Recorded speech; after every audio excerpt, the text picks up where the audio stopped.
These are some of the most horrifying interrogations you'll ever see, where the detectives encounter some extremely disturbing individuals. Starting with the interrogation of Michael Beaver, a 15-year-old killer charged with murdering his entire family.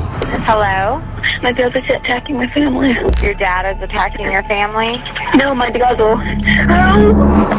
These were the chilling words of 12-year-old Daniel James Beaver as he begged for the police to save him from his two older brothers, who were running rampant throughout his house, killing everybody inside. But less than a minute after the phone call began, Daniel could be heard screaming and begging for his life until the line went dead. Police arrived at the scene quickly and were greeted by a gruesome scene that had played out all across the house. Blood was found smattered around the porch, and a faint cry for help could be heard from inside. The plea came from 13-year-old Crystal Beaver, but everybody else in the house, except for 2-year-old Autumn, was dead. One of the surviving Bever children, a 13-year-old girl, saying her brothers were fascinated by mass killings for at least a year. Police heard commotion near the back door of the property and discovered perpetrators Robert and Michael Beaver covered in blood and smiling as if they were proud of what they had done. Robert was laughing and told police that killing more than one person had turned him into a god. Unfortunately, Robert's interrogation tape was never released to the public, but 15-year-old Michael's is fully available and gives us some insight into what drove these boys to commit such a brutal crime. I was hoping maybe you could kind of just go back at the beginning when all this started and kind of tell me what happened. A couple months ago, we started talking about rampage and stuff like that. Okay. And I didn't take it seriously at first, but then he started buying like body armor and stuff. Where did he buy body armor from? eBay and Amazon. Robert's room was found filled with weapons and body armor, including machetes, hunting knives, and daggers. Apparently, they'd been collecting all of this for months, but when their sister Crystal told their mother about it, she simply passed it off as normal, saying that boys will be boys, and there's nothing to worry about. She couldn't have been more wrong. The guns, where did he start buying guns from? He bought them online. I think the website's like Bud's Gun Shop, and he bought two Glock 41, and a shotgun. I forget, it's like a Moss boot, I think. Then he bought 250 shotgun rounds on eBay. And then I think he bought close to 1,000 rounds for the Glocks. Wow, okay. Where was he supposed to pick those? The ammunition, it was being shipped to the house.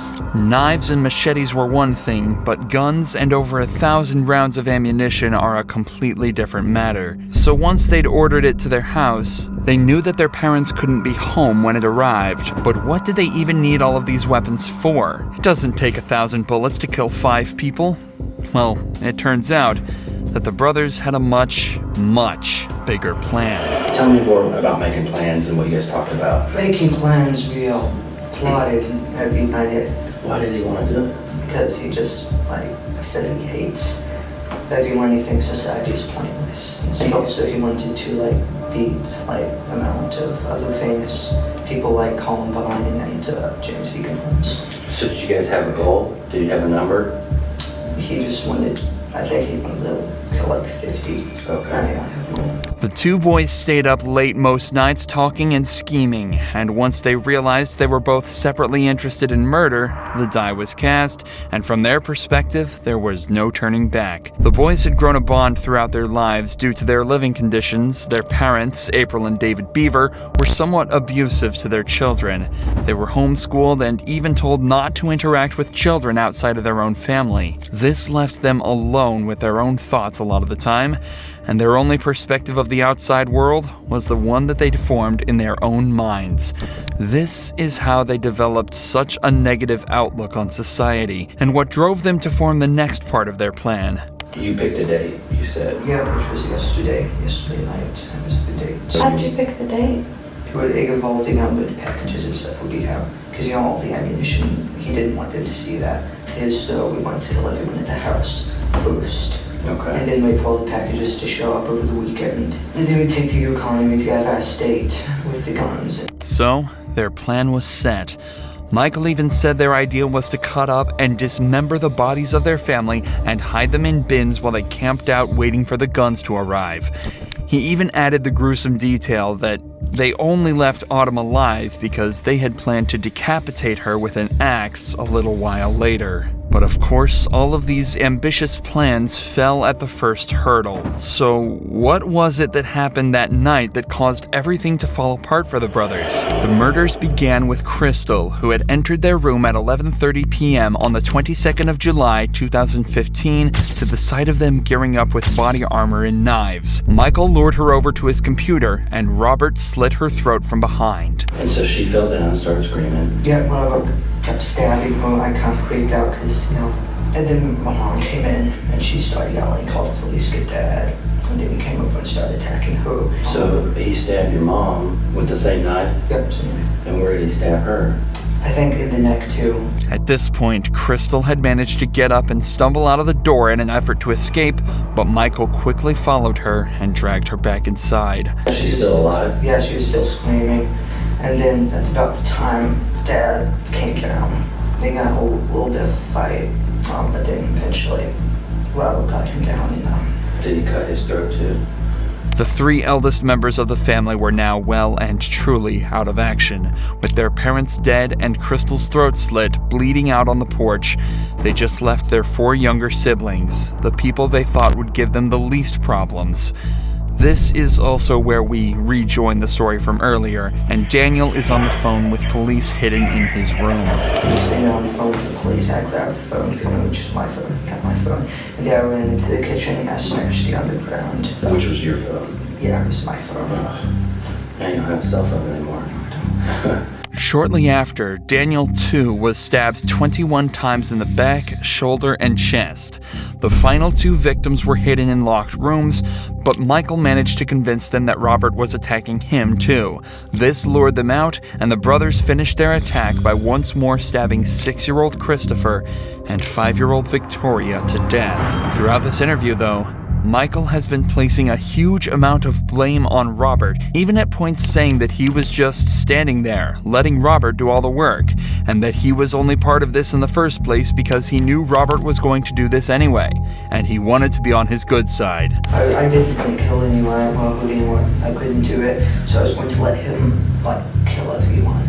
Yeah, but you stabbed somebody in the neck. I just kind of... How do you feel about what you've done now? I didn't like it. How do you feel about your mother? You watched her get stabbed, you cut her throat yourself, and you watched her bleed all over the place and scream. How does that make you feel? Think about it. Unfortunately, though, in his interview, Robert had absolutely no concerns telling the whole truth and nothing but the truth, eventually cluing the cops in that Michael may have had a larger part than he originally let on. The guys that are interviewing Robert kind of gave me a quick version of what he's saying that you did. Yeah. And you haven't told me everything, okay? So I know you're not being completely honest. I'm just one of hundreds of people that are gonna look at this thing. We got the state police coming in, and every single stab wound that you inflicted, we're gonna know about. Everybody's been stabbed, and you both had knives, and we know you both stabbed everybody. So you guys are kind of at the same level. Who's gonna be honest and make this right? And who's a liar? Okay, which one do you wanna be? I'm not. As is often the case, this simple rhetoric was all the cops needed to use to get Michael to open up and finally confess to being as big a part of the murders as Robert was. Michael admitted to slitting the throats of Crystal and his mother, as well as stabbing Christopher to death. And as usual, one confession led to another, and we gained even deeper insight into the minds of these twisted teens. You only stabbed your family because they were in the way towards the bigger plan? They were in the way and, higher count.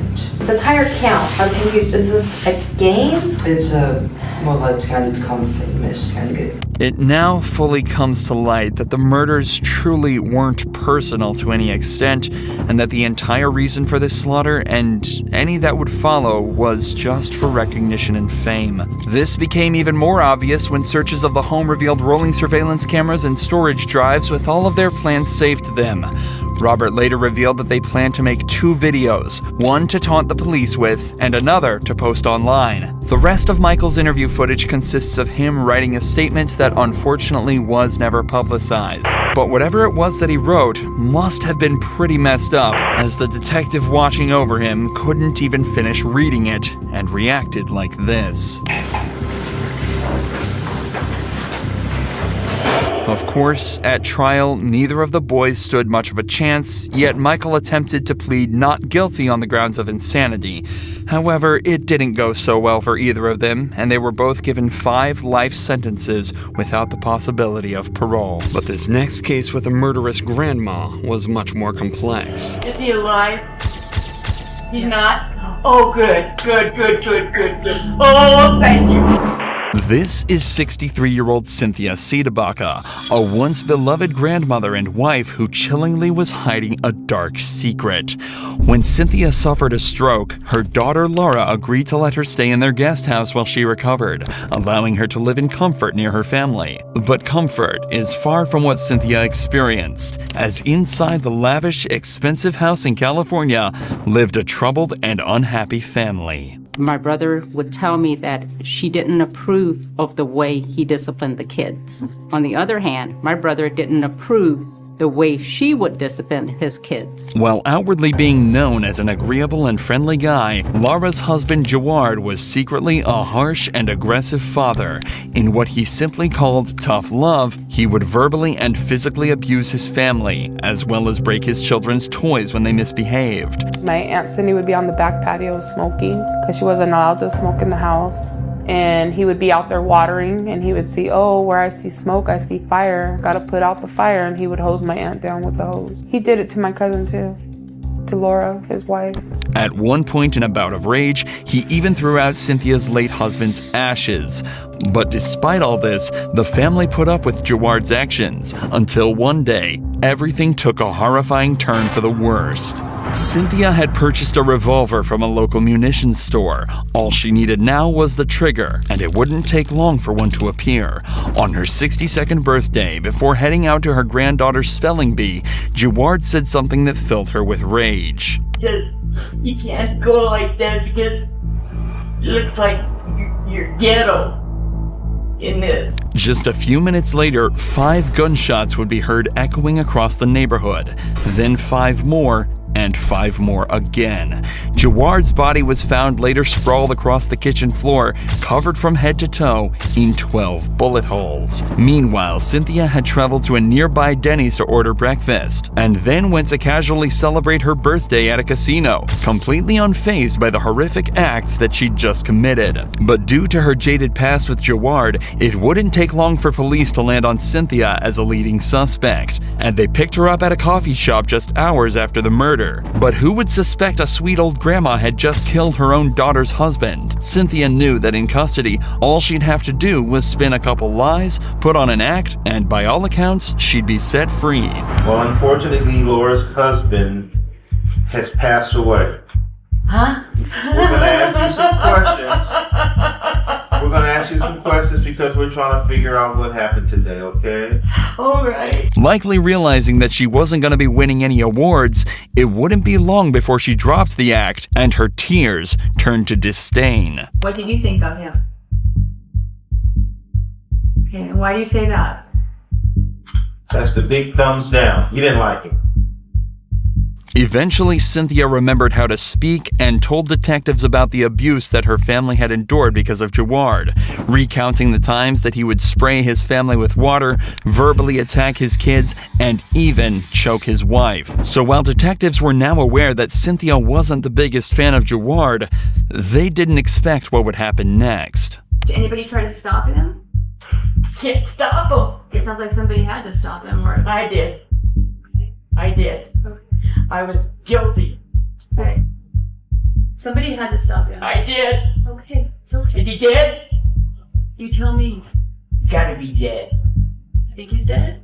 I hope so. Cynthia's near instant admission of guilt was followed almost immediately by a chilling recount of the gruesome events. You got your gun from your purse, and then what happened? Went and shot him. Wasn't enough. After she fired all 5 shots out of that revolver, she chose to go all the way to her car and reload 5 more rounds into her gun. She walked back into the backyard and found the victim bleeding and crawling, trying to get away. And at that time, she pumped 5 more shots into his body. She still wasn't done. She still chose to go to her car and load 5 more rounds. She pulled out that revolver and fired 5 more shots until the victim was finally dead. It was also later revealed that just a few weeks before the event, Cynthia had traveled to a local gun range to take shooting lessons with the same gun she purchased to kill Jawad. Another obvious sign that the murder was planned and premeditated. But premeditated murders are usually done in a state of pure rage where the killer is adamant that their victim must be dead by the end. Very rarely are they done with this level of nonchalance. Did you check to see if he was dead? I didn't care. And it seemed as though she truly didn't care, as of course, after the murder, she went out to enjoy her birthday with breakfast, gambling, and coffee.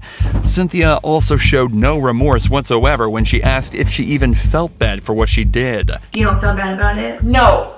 Would you do it again? Yes. Is he dead? He's dead, man. Oh, thank you, thank you, thank you, thank you, thank you. Oh boy, oh boy. After less than 10 minutes of interrogation from Cynthia's denial through to her complete admission and celebration of Jawad's murder, detectives decided it was time to conclude the investigation.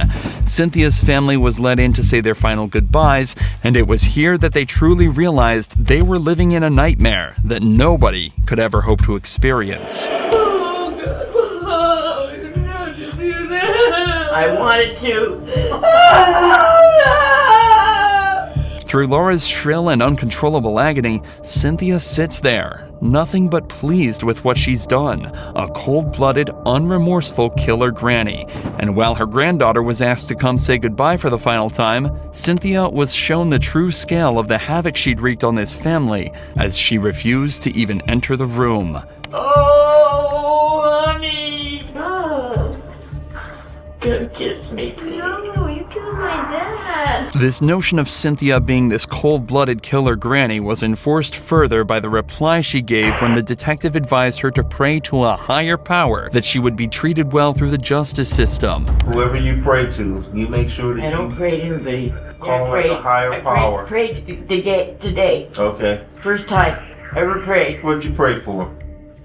Hope he died. Oh boy. 3 years after the shooting of Jawad Eustaquio, the trial of Cynthia Sidibaka began. While it was admittedly obvious that Cynthia had indeed killed Jawad, the main questions the trial aimed to explore were, was the murder premeditated, and was it justifiable? The case against premeditation was fairly easy to debunk. Remember, Cynthia had bought the gun used in the murder just a few weeks before, and she'd even visited a shooting range to hone her skills to make sure the kill was carried out swiftly.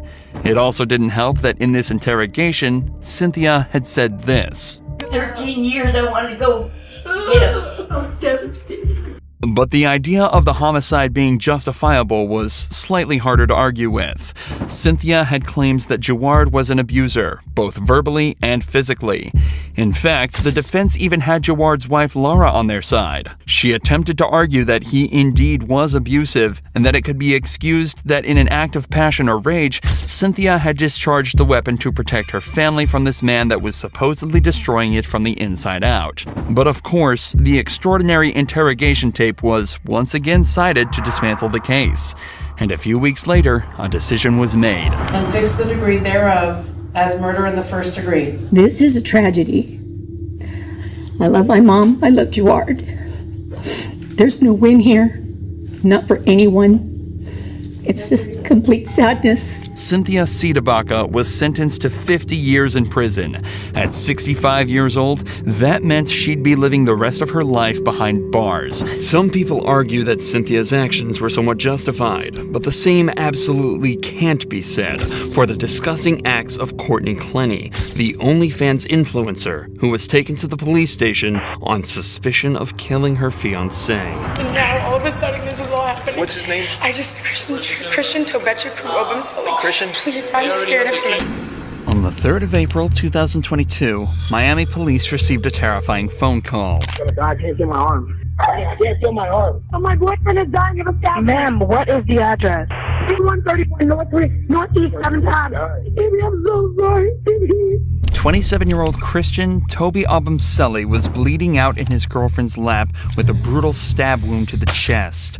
When police arrived, pools of blood were found all over the apartment, and Toby was barely clinging to life. OnlyFans model Courtney Clenny had met Toby back in 2020. The two seemed to be deeply in love, but behind closed doors, things were completely different. The couple were known to have violent fights, and the police were even called multiple times to their apartment. But their biggest argument would take place in April of 2022 and result in Toby bleeding out and begging for his life. Courtney told police she had nothing to do with it, but police thought differently. So she was brought in for questioning, and a 5-hour-long interrogation began. My apologies for being absolutely covered in blood. Listen, you don't have to apologize, okay? I completely understand. Alright? Things happen, and you can't control it. Okay? How long have you guys been together? About 2 years. A year and a half to 2 years, yeah. Is he okay? He's still at the hospital. They're still, I know. monitoring him and talking to him. So we're waiting. Oh my God! So he didn't even have to have surgery. Well, I don't know. They're still doing X-rays and stuff like that. So I don't know yet. I'm waiting to hear a response. That's all I have to know. Thank God. The detectives tell Courtney that Toby is in the hospital, but alive. Detectives are usually unaware of how a suspect will react to certain information, so it's often safest to open by easing any worries they may have and talking in a non-accusatory manner. This makes the suspect feel more relaxed and more likely to open up. I just got back together. I had broken up with him, and then he came back the last 2 nights, and then started into an argument, and I ended up getting scared, and I think that I overreacted, or not overreacted necessarily, but reacted, and I just didn't know exactly what might happen. Do you guys work here in Miami, or do you guys have your own business? I do social media, so I'm an influencer, I guess is what. Oh yeah? Close, yes, I'm an influencer. What do you focus on, like Instagram or social media? Instagram, LinkedIn. And what is it that he does? Stocks and crypto. Stocks and crypto. He just has stocks and stuff and crypto. We were gonna move into a house. So have an apartment, and then we were like, maybe just move here for a year. And then once we got here, we were like, no, this is dope. Yeah. So we have the dog picked out. It's a golden retriever. We're gonna name Mello. So we're gonna get a house so we can have a backyard. Because I have 2 dogs, and then we're gonna have 3. So we're planning on staying here for a while. Sorry. Once again, you don't have to apologize. The detectives can tell Courtney is in a vulnerable state, but at the end of the day, they're there to solve a crime. Courtney's being investigated for stabbing Toby, and the only defense she's given so far is that there was an argument and things got out of hand. If Courtney did in fact do what she's being accused of, being forced to think about her past and future with Toby would really be messing with her emotions, causing her to become more vulnerable and hopefully lead to an easy confession. Let's start from the start. You guys are supposed to take out your dogs to the park, right? And then what happens after that? Like I said, a little bit blur. I was doing laundry and tried to call my mom. She didn't answer the first time. And then he left. I guess he went to go bike over there. That's just what he said.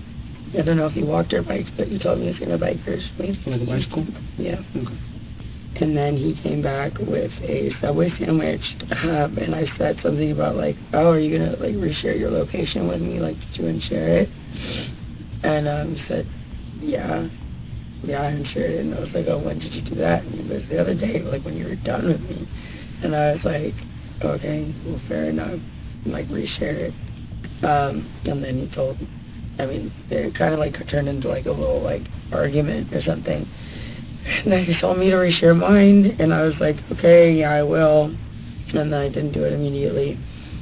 He asked me about it again, and I don't know what I was thinking, but it just said something about, well, what if I'm somewhere you don't want me to be? Which I wouldn't have been.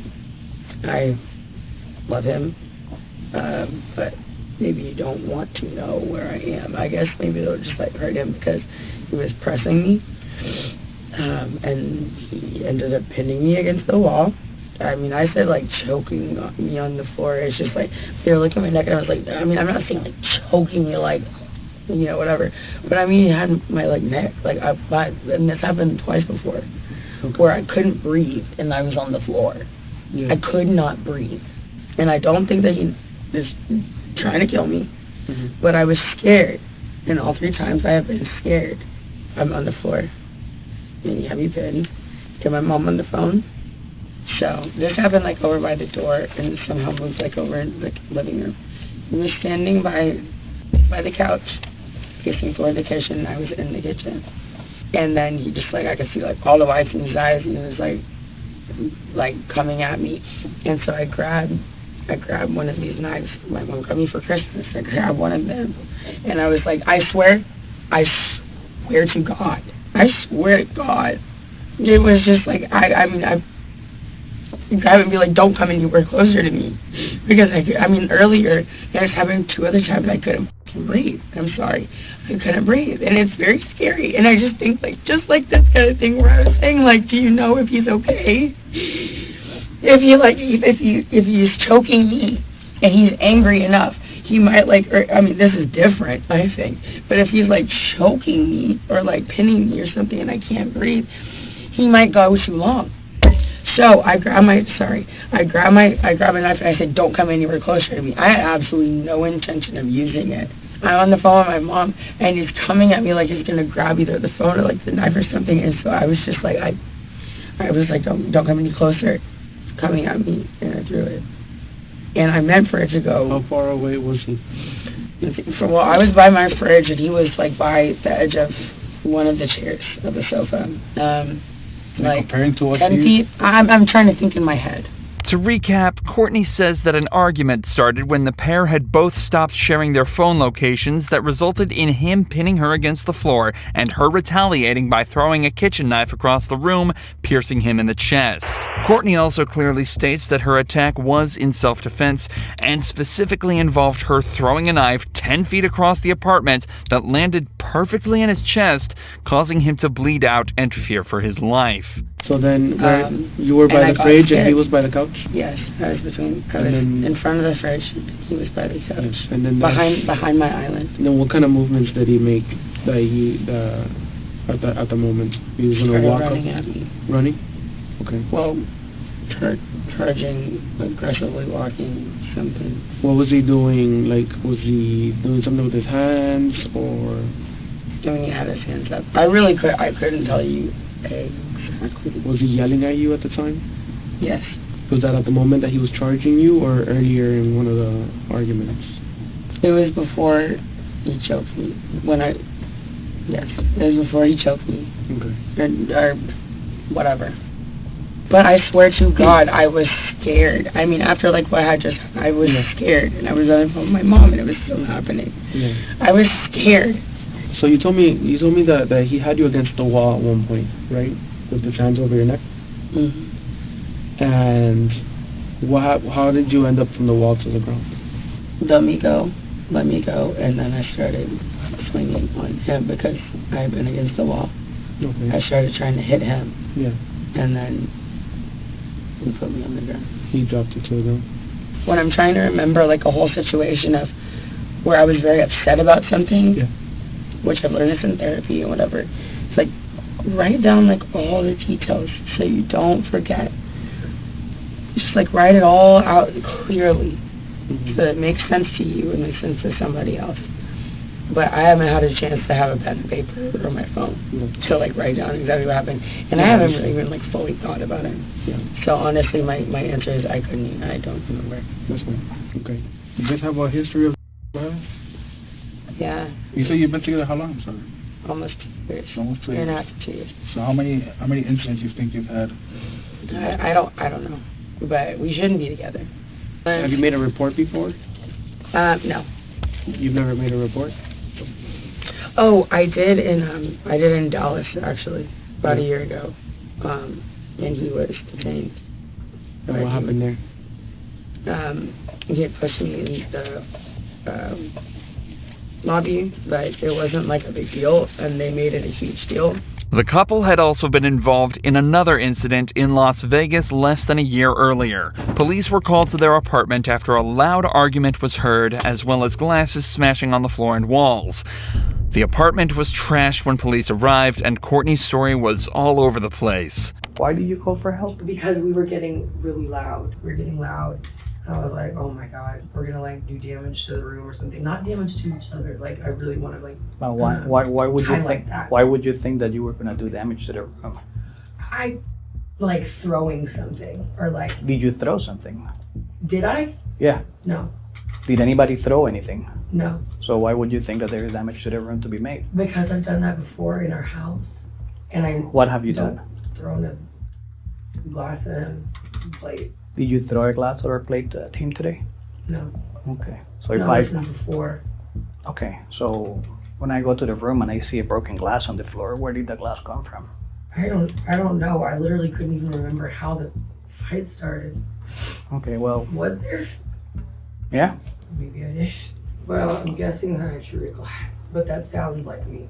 So. Courtney was brought to jail and held for 12 hours overnight, but Toby refused to press charges and advocated heavily for release. This may seem like nothing, but police did conclude that Courtney had attacked him that night by throwing a glass at his head. If nothing else, it proves that Courtney was capable of attacking Toby unprovoked and opens up an entirely new avenue for this investigation. However, it also turns out that police had been in contact with the couple more recently. In fact, they'd actually been called by security to their apartment the day before the attack. But the cops have been up there one other time yesterday for absolutely no reason. Absolutely none. They harassed, not the police, but security guards from the office, like young security guards. Okay. Came up for no reason. Bothered him, bothered me. The cops were called, however, and captured an entire exchange on body cams, providing a stark contrast to the story that Courtney gave here. You didn't call. I didn't. Nobody. I called. You called. What? Okay. What's going on? Okay. Hold on, man. Let him talk. Okay. Yeah, hold on. Okay. Go ahead. The front desk personnel, she informed us that Miss Courtney, her boyfriend, was trying to get into the elevator. And she had her hand out like this. And she was like, oh no, don't come inside the elevator. Okay. So we asked her, I said, do you want him to leave the property? She said no, she don't want him to. I did not say that. I said yes. Hold on. Courtney, what's going on? What do you need? What? Yeah, My boyfriend. all right. So what do you want us to do? I want a restraining order against Christian Ubumzeli. We don't issue those. Because, no, I'm serious. Can I do that? Where can I? You have to go to court. You have to go to downtown. But how can I make myself first? Courtney is obviously extremely panicked in this footage and seems less concerned about any possible that she may have been sustaining and more worried about getting a restraining order before Toby can. It's also important to note that the building's security noticed her pushing Toby out of the elevator and screaming at him and mentioned absolutely no aggression coming from him. As the evidence mounts up, it's starting to get increasingly more likely that Courtney's whole self-defense story might be straying slightly away from the truth. But as is almost always the case in situations like these, everything is still hearsay, and officially debunking her claims is going to be a challenge for the detectives. But after leaving her alone for almost an hour and letting her change clothes, they return to the interrogation room with some more news for her. So you're living in a nightmare right now. Yes. You know? I will feel so much better once they just say he's stable. Yeah. And I've been asking so and much. that's what we're waiting for. Okay.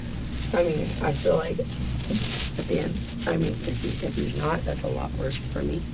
So they've asked for an update, and I asked them for an update as well, so they're checking to see what's going on. Because they're I don't know what I'm going to do. I don't know what I will do with myself if he's not okay.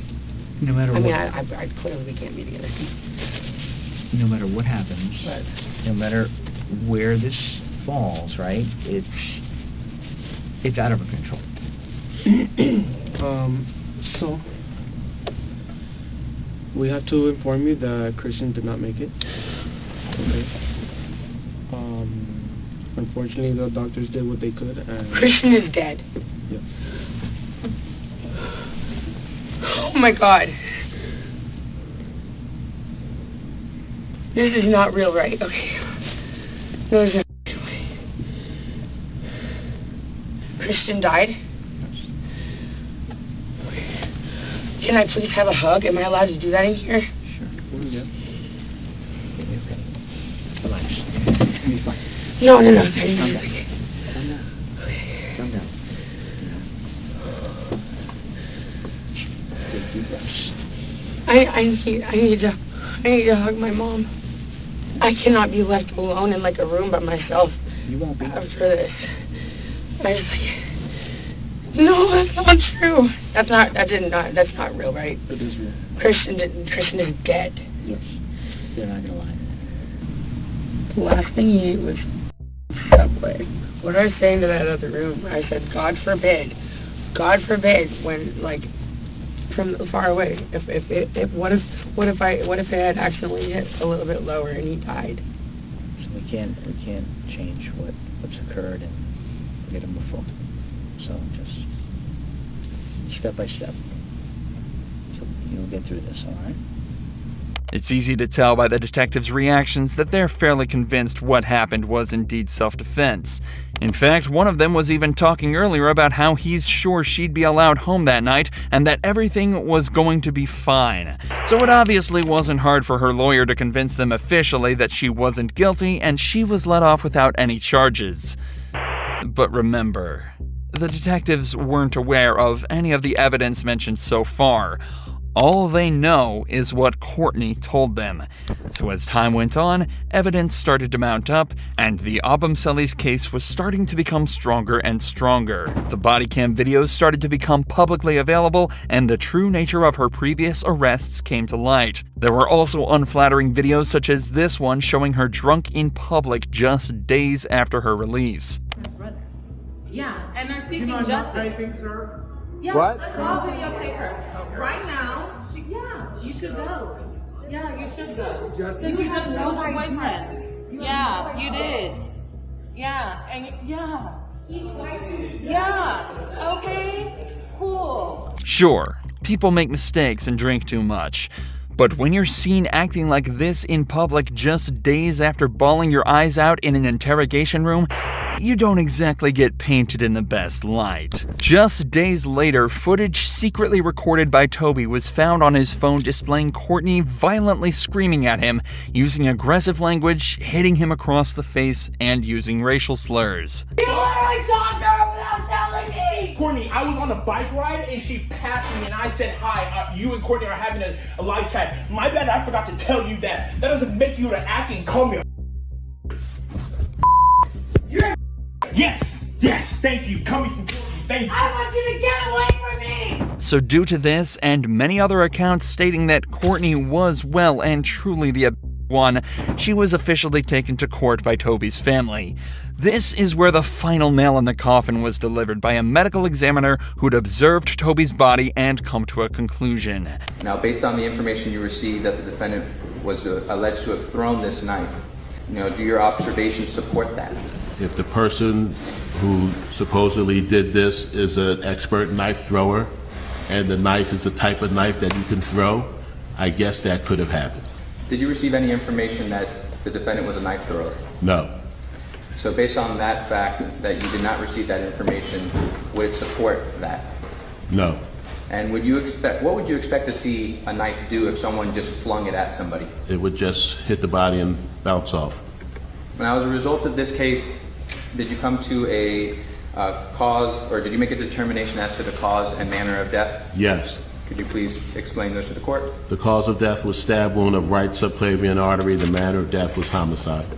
As of April 2023, Courtney is currently awaiting what's become one of the most anticipated trials in modern history.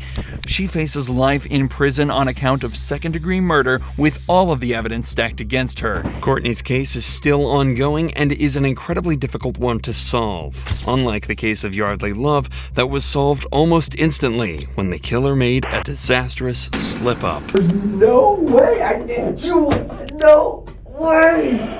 At 2:15 a.m. on the 3rd of May 2010, police arrived at 22-year-old Yardley Love's college apartment to a distressing scene. One of Love's roommates, Caitlin, who had gone back to talk with her, was met with horror when realizing what was in Yardley's room. There was a large hole punched in her bedroom door, and in the center of the room, Yardley Love's lifeless body, face down, lying in blood. Caitlin immediately notified the police. The police arrived at the gruesome scene just a few minutes later. Upon arrival, they anticipated the death to be some sort of alcohol or drug recovery case due to the details given in the original phone call, but immediately after seeing the body, they realized there was something far more sinister at play. It was quickly discovered that there were clearly visible physical injuries across Love's body, including a black eye, bruising along the right side of her face, and large bleeding gashes along her legs. Attempts were hastily made to revive the girl, but after half an hour of the original discovery, Yardley Love was pronounced dead, presumed murdered. To understand the full context of this case, we must first look into Yardley Love's life and school background. Yardley was a very smart college student who easily excelled in all her classes. But not only was she an amazing student, she was also a great athlete. In fact, Yardley loved to play sports, having a special love for lacrosse and being exceptionally talented at it. The thing Yardley adored more than all of that, though, was her loving boyfriend, 22-year-old George Hughley. The two were outwardly known as completely normal, and even quite a charming couple. But unbeknownst to most, George had an exceedingly violent past, causing many brushes with the law. In 2007, he was found in possession of alcohol while underage, and just a year later, he was arrested for reckless driving, being drunk in public, and resisting arrest outside a fraternity house in Virginia. He was tased, given a suspended sentence with 6 months of probation. None of this was disclosed to his university, making his subsequent violent behavior within the school even more of a secret. George's main issues, though, were with both alcohol abuse and anger. Just 1 year into his relationship with Yardley, he attacked one of his teammates after hearing a rumor that they had kissed her. And in another concerning display of anger soon after, he had to be pulled off of Yardley after pinning her down out of pure rage. All of this caused their relationship to become heavily unstable, described by some as rocky and unpredictable. Yardley was known to be very uncomfortable with her boyfriend's use of alcohol and was often scared by his rage-fueled outbursts. So after almost 2.5 years of dating, Yardley finally decided to break up with him in April of 2010. This is why directly after her murder, many of Yardley's friends pointed directly to George when asked who they thought could have been the suspect. Her friends had also caught wind of emails and messages between the couple, in which Yardley had apologized for the breakup, only to be met with the violent and angry responses. On the 4th of May, just over 24 hours after the murder, Hughley was charged with the murder of Yardley Love and was brought in for questioning. The entire interrogation was recorded with police cameras and showcases from start to finish a tragic tale of a man blissfully unaware of the nightmare he is responsible for. The interview begins with the detective informing George that he is being detained, and as such is not free to leave the interrogation, but at no point does she explain what crime it is that's being investigated. At this point, George is not aware that Yardley Love is dead. Questioning begins with George explaining his whereabouts on May 2nd, the night of Yardley's murder. I went to dinner with my dad and my two buddies. Where was that? Where did you? I went to C&L. Okay. And then went home, went to the bar for like a little while. And What time did you go out to eat? that was probably 7:30 with dinner. Okay. And then went home, I drank a few beers, went like had I went to the bar for a little while. I went to Boyle Heights. Well, okay. Then I went over to talk to Yardley. Who's Yardley? Yardley is my former girlfriend. George explains that after a night of drinking, he'd gone to see Yardley in her own apartment. The detective uses this as an opportunity to strengthen the notion that this interview has nothing to do with Yardley by simply asking who she was. This will become important later in the interrogation. When I went over to talk to Yardley, I was like, Yardley, and she was like already like totally freaked out because of what she did this past like a few days ago, and we hadn't talked since, and I was just gonna go talk to her. And she was already like, oh, like freaking out. George mentions that Yardley was freaked out when he arrived at her apartment, apparently due to the innocent reasoning that they hadn't talked since the breakup, and she simply wasn't expecting to see him. We know this notion to be untrue, and her shock was likely down to a drunken George appearing in her apartment, and quite literally kicking down her bedroom door. Nevertheless, the detective stays empathetic and unbiased in her comments, again, enforcing the idea that she's just there to collect information and has nothing against George himself. What happened next? What happened next, and she kept hitting her head against the wall while she was sitting on the bed, and I was like, I grabbed her and I like shook her. I was like, stop, like we need to like, and looked at her. I was like, we need to like talk about this. And like, I mean, I was holding her arms and stuff, but like I never struck her. I never like hit her like in the face or anything. I was just like, we need to talk. And she was so like floppy, a fish out of the water, like so like all this, all because of what happened last week. And I was like, listen, like I'm not here to like fight with you or like do anything, like here to talk to you. And she was like, no, like get away from me, all this like, and like that's what happened. Like I left, like she was in her bed. I think her nose was bleeding a little bit. George goes into more detail about the time he spent with Yardley that evening, but describes how she had apparently been hurting herself, and the only time he put his hands on her was in an attempt to restrain her and keep her safe. But this doesn't necessarily explain the bloody nose he described her as having.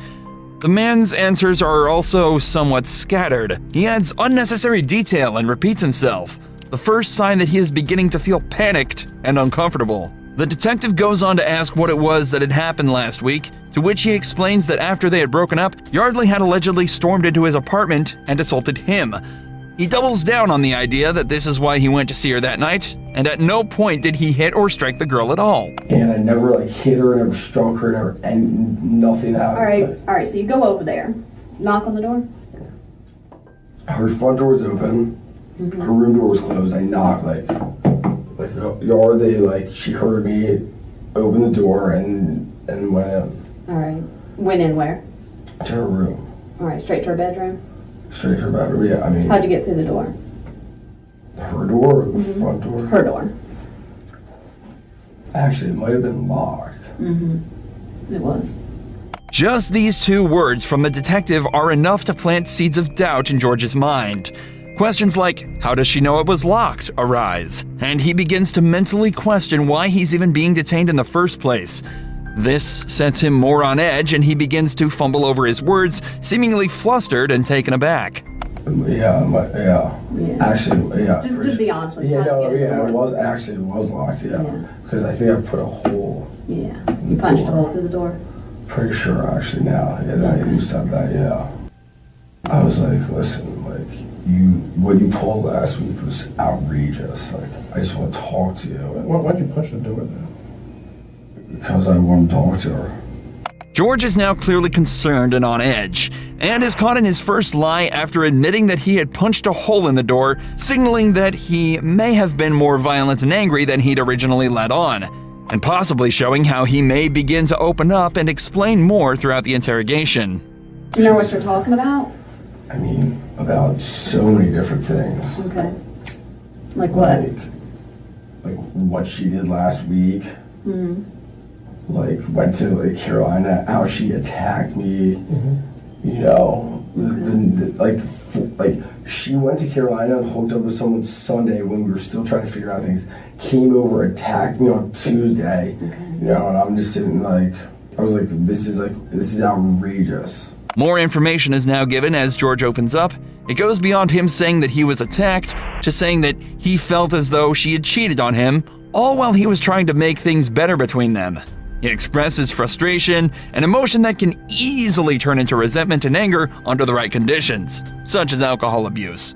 And then we like wrestled on the ground the same way. Her nose started bleeding. And then she ended. I think she was back in bed, and I left. I was like, this is not going anywhere.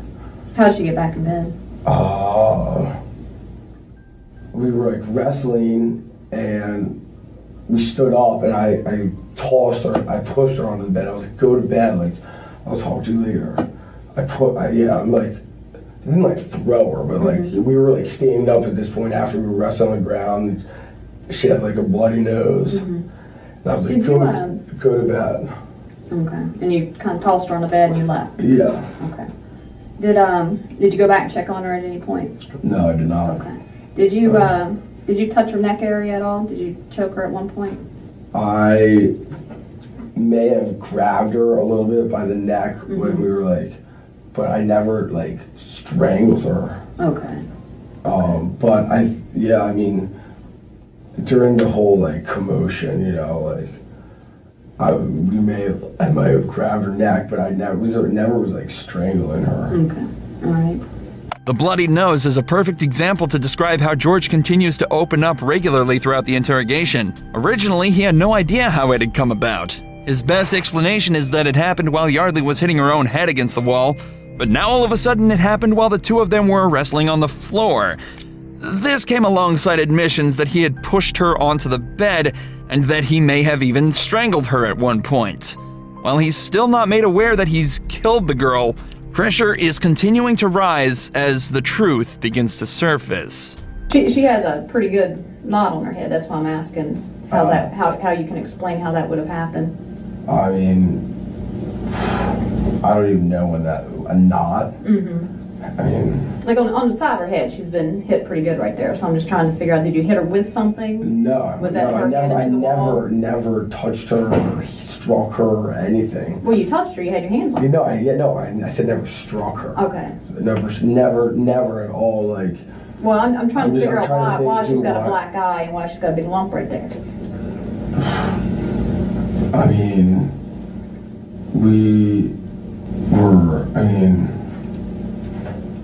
So you never hit her with anything? I don't know. Is that what you're saying? You never hit her I don't know how. With anything? So she's got a... So, okay. All right, no, that's fine, that's fine. The detective now decides to mount pressure even more from this point forward. Instead of letting George take the conversation where he wants, she begins to ask questions, passively accusing him of injuring her in different ways. It becomes clear that the detective is trying to raise emotions and force George into a corner, making him flustered in an attempt to get information that he wouldn't have given under normal circumstances. The next 10 minutes or so of the interrogation consist mostly of fairly placid questions about that night, where he went when he left, how much he'd had to drink, what time he went to bed, and other similar queries. However, after leaving him alone in a room for a while, the detectives return once again to turn up the pressure for the 22-year-old. Is there another reason why you two broke up? Any arguments? Any past physical violence? Okay, because keep in mind, before we've talked to you, we've talked to other people too. No, I understand. Okay. I mean, that night that she found the text messages in my phone, that night I was more drunk than I've probably ever been. Right. And she did the same thing, like yelling at me, like hitting me while I'm drunk. And I actually laid on her and like held her, like detained her kind of. And she ended up like leaving, but that happened that night. How did you detain her? I mean, sir, like that night I was... Did you let go of her yourself, or did other people have to come and get you off of her? I'm not, I really don't remember that night at all. Not at all? No, not at all. So maybe because you maybe smothered her a little bit that night, maybe you choked her a little bit? No, I don't think I choked her. She never said I choked her. She said I laid on her and held her. Right. And how did you lay down on her? She said I literally like laid on her. Was she face down and you laid on top of her, or? I don't even know. We we've hung out since that night, like a bunch of times, like actually probably a dozen times since that night. Right. And we haven't really talked about that since that night. Like she's never said that like I was choking her or anything. She said I literally like laid on her and like kind of like didn't let her. She's about what, 105, 110 pounds soaking wet. You're almost double her size? Yeah, probably. You don't think that would maybe be enough to take the breath out of her if you're laying down on top of her? I mean, I never thought about it like that, but I never like hurt her. Right. Well, we never mentioned anything to her, to her face, and you constantly bringing up that you didn't punch her in the face. No, we never even asked you that question. I know. I mean, did you maybe at least smack her, no. Hey, snap out of it or something like that? No. What's wrong with you? I did not. No, nothing like that? I never. No. I mean, I'm in here for assault charges. Right. That's why. No, I never told you you were. Yeah, we had any warrants on you. A mistake like this can often be seen as an informal admission. George was at no point charged or detained for assault. He was there for murder. George becomes panicked after knowing he made a mistake here, so the questions are piled on from here on out. Have you ever threatened any harm to her? No. Why'd you take her computer?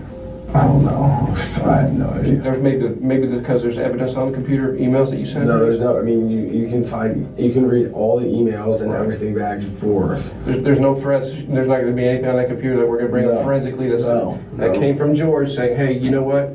I found out that you're cheating on me. No. Why'd you take that computer then? Probably because she was like not talking to me. You know, like she did all this stuff and I just walked out of there with the computer. Why would this little girl just for no reason start attacking you out of the blue? You can ask my friends that the night the other night. Yeah, the other night. I have 3 eyewitnesses for that one. Right. She walked in and started punching me in the face. Hit me with her purse, hit me with her cell phone, and literally when I stood up and backed away and was like, you got to stop, like, get away from me, she came coming back for more. Okay. Why in the heck would you break down her door then? Locked door means don't come in. Talk to her, and I've sent her. No, that's more than that, man. That's rage. The way that door was kicked in, that was pure rage. You must have been seriously mad. No. You've told us everything else. I've told you everything. I've told you guys everything. I'm not hiding anything. Right. I've told you literally everything. But why kick it in? That's just pure rage, man. I wanted to talk to her. I wanted to talk to her. Have you always been that way with her, as far as if she didn't want to do something, it was kind of your way or the highway type of thing? No. And you know, I understand that, you know, you had a lot of alcohol in you last night. Do you think that could have maybe led into why you were, you know, fed your emotions to kick in that door? That may have made me rationalize kicking in the door to open it up, but it was all strictly to go in there and talk to her. I wanted to talk to her. I've told her that. I've sent her emails. You can see all the emails. You can see everything. Okay. Like I've said like I think 3 emails. Like, I want to come talk to you when you'll say like F yourself, like, dude, you know. And I should not have gone over there when like I was drinking, but like that when I was like that's made me emotional, so I wanted to go talk to her. That's why I kicked in the door. That's why I was like trying to talk. That's why I wanted to talk to her. Now, I know you mentioned you fell on her like a week ago, right, when you were laying down. No, that was a month ago. A month. You detained her, right? Did you detain her last night at all? No. Did you fall down on top of her? You know, wrestling. We were wrestling on the ground for like a little bit. Did y'all wrestle on the bed at all? No, I never I mean, I shook her. No, I mean like just kind of hold her down until she calmed down on the bed. No, if anything that would. If anything that would have been like on the floor, but like. Because I'm sure you didn't want to hurt her. That way, if you were restraining her on the bed, she wouldn't be able to hurt herself as much as I never was like laying on her like in the bed. Like when we were on the floor, when her nose started bleeding, we were like wrestling around, and that's when her nose started bleeding. Was it pretty noisy when you all were wrestling around? No, I mean. Was she screaming, yelling? No, she wasn't. No. I mean, if I'm cracking my head in the wall, I'm going to be saying, "Ow." Yeah. No, I mean, she was not screaming. Yeah. She should have been. Probably. I mean, maybe. I don't know. Why do you think she should have? I don't know. I mean, well, she was screaming when I first like came into the room. She was like, "No, like I'm not talking to you. Like get the out of here," all that. While fast-paced and phrased in an accusatory manner, all the questions up to this point were suggesting assault. There was no mention of anything to do with the loss of consciousness or death at all. But watch from this point, as all of a sudden that changes, bringing with it a stale implication for George. At any point, before you said you and this was your words, you said you tossed her on the bed. At any point before that, did she lose consciousness? No. What happened after you tossed her on the bed? Did she move? Talk about, say something? I mean, I literally tossed her on the bed and turned around and... Tossed her on the ground or tossed her on the bed? And walked out the door. Okay. Did she still have her t-shirt on at that point? Yeah. Or did that get ripped off? Yeah, I mean, she had her t-shirt on the entire time. She was never not unclothed. Alright, so you didn't sexually assault her or anything? No. Were the lights on? And did you turn them on? The lights were... For you to be able to see... The lights were not on. No. How did you see the blood and stuff coming from that? Because she's got a big bay window right by her room, and there's lights from the parking lot. Okay. That it's not hard. It's easy to say. Okay.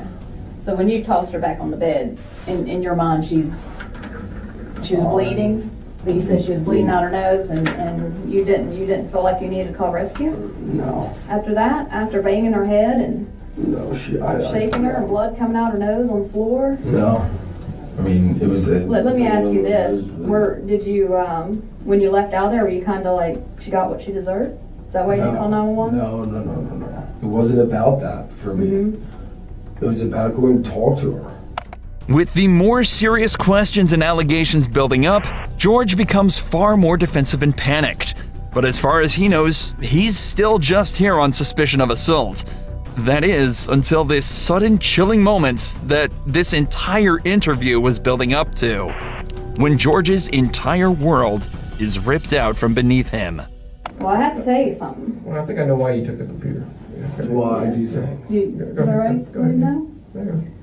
She's dead. You killed her, George. You killed her. She's dead? I think you knew that already. No, I did not. How the f*** is she dead? Because you killed her, George. How the f*** is she dead? Because you killed her. We're not here for any reason, George. And that's why you took the computer, isn't it? No. Because you had threats to kill her on that from a past email. Because she hooked up with a player from UNC. You say the moment. It was the heat of the moment. Yeah. Last night was heat of the moment too, wasn't it? You went in there to talk with her, but it got out of control, right, George? The alcohol got a hold of you. You kicked in her door. She started to fight with you. You punched her in the head, or you cracked. She's not dead. You cracked her head. Dead. You cracked her head in the window or in the wall. Not dead. She is. She's not dead. I ain't BSing you right now. It's serious, George. She is dead. You were not here to dance with us. You're here because she's dead. The alcohol. I don't believe it. I don't believe it. It's true, dude. I didn't. Listen to me. You went in there. You kicked the door. She got a little feisty. You either punched her or you smacked her head into the concrete, and then you held her down on the pillow because that's what No, I didn't. Never on the pillow. I was never on the bed. Okay, then. Did you punch her? Did you hit her? There's no way she's dead. She's not dead. Listen to me. She's not dead. Did you punch her or did No, I never know. Did you hold her head into the wall? Did you crack it? No. Did you Is her head cracked? Did you smack her head in the wall? No, she's not dead. She's not dead. You guys said she has a black eye and a bump on her head. She has those things. But she's not dead. I did not. All right, let's calm down. I did not hurt her. She's not dead. Let him calm down. Calm down a minute, George. Okay. Tell me she's not dead. Tell me she's not dead. I want you to calm down right now, okay? Will you tell me she's not dead? Relax. Please, will you tell me? You know what? I wish I could tell you that, George. 22-year-old, 22, and her life is done. Show me. She can't be dead. She can't be dead. This 4 minutes of footage contains one of the most raw emotional reactions that have ever been caught on camera in a police interrogation. George is suddenly made aware of the fact that he, intentionally or not, took the life of his 22-year-old girlfriend of over 2.5 years.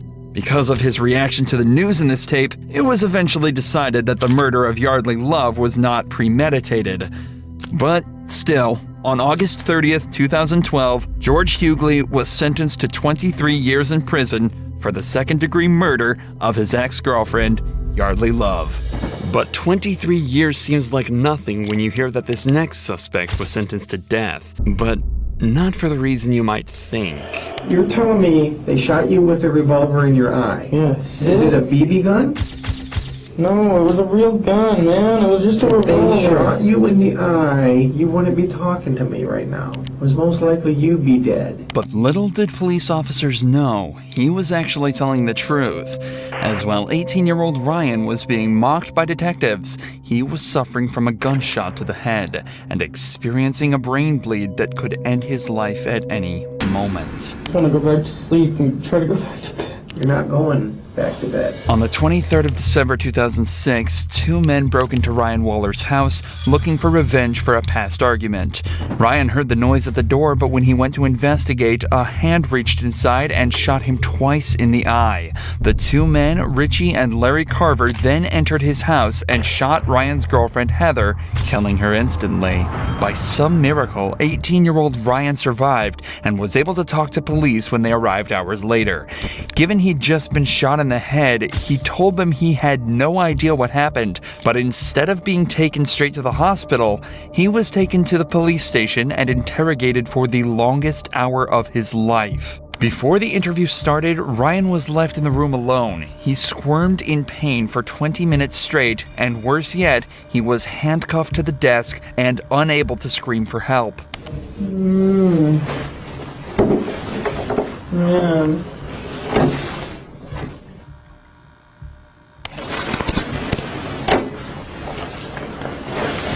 Ryan is obviously not okay, but the detectives begin the interrogation anyway.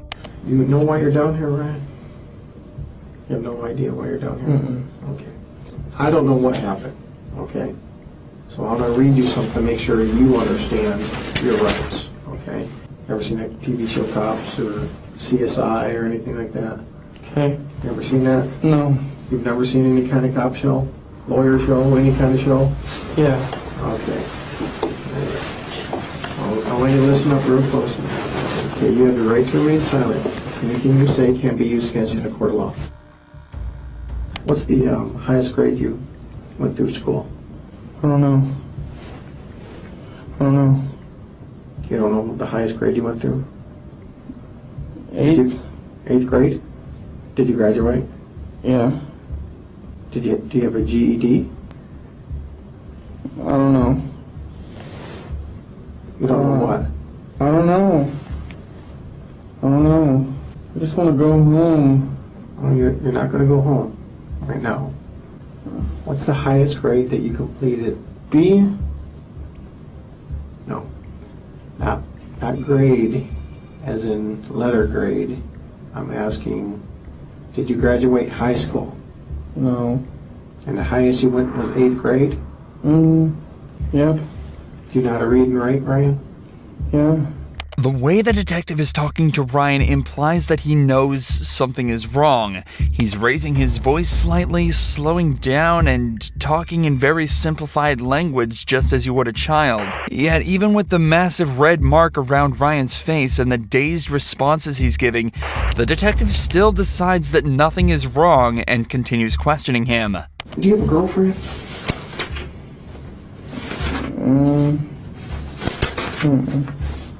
No? You know a girl named Heather?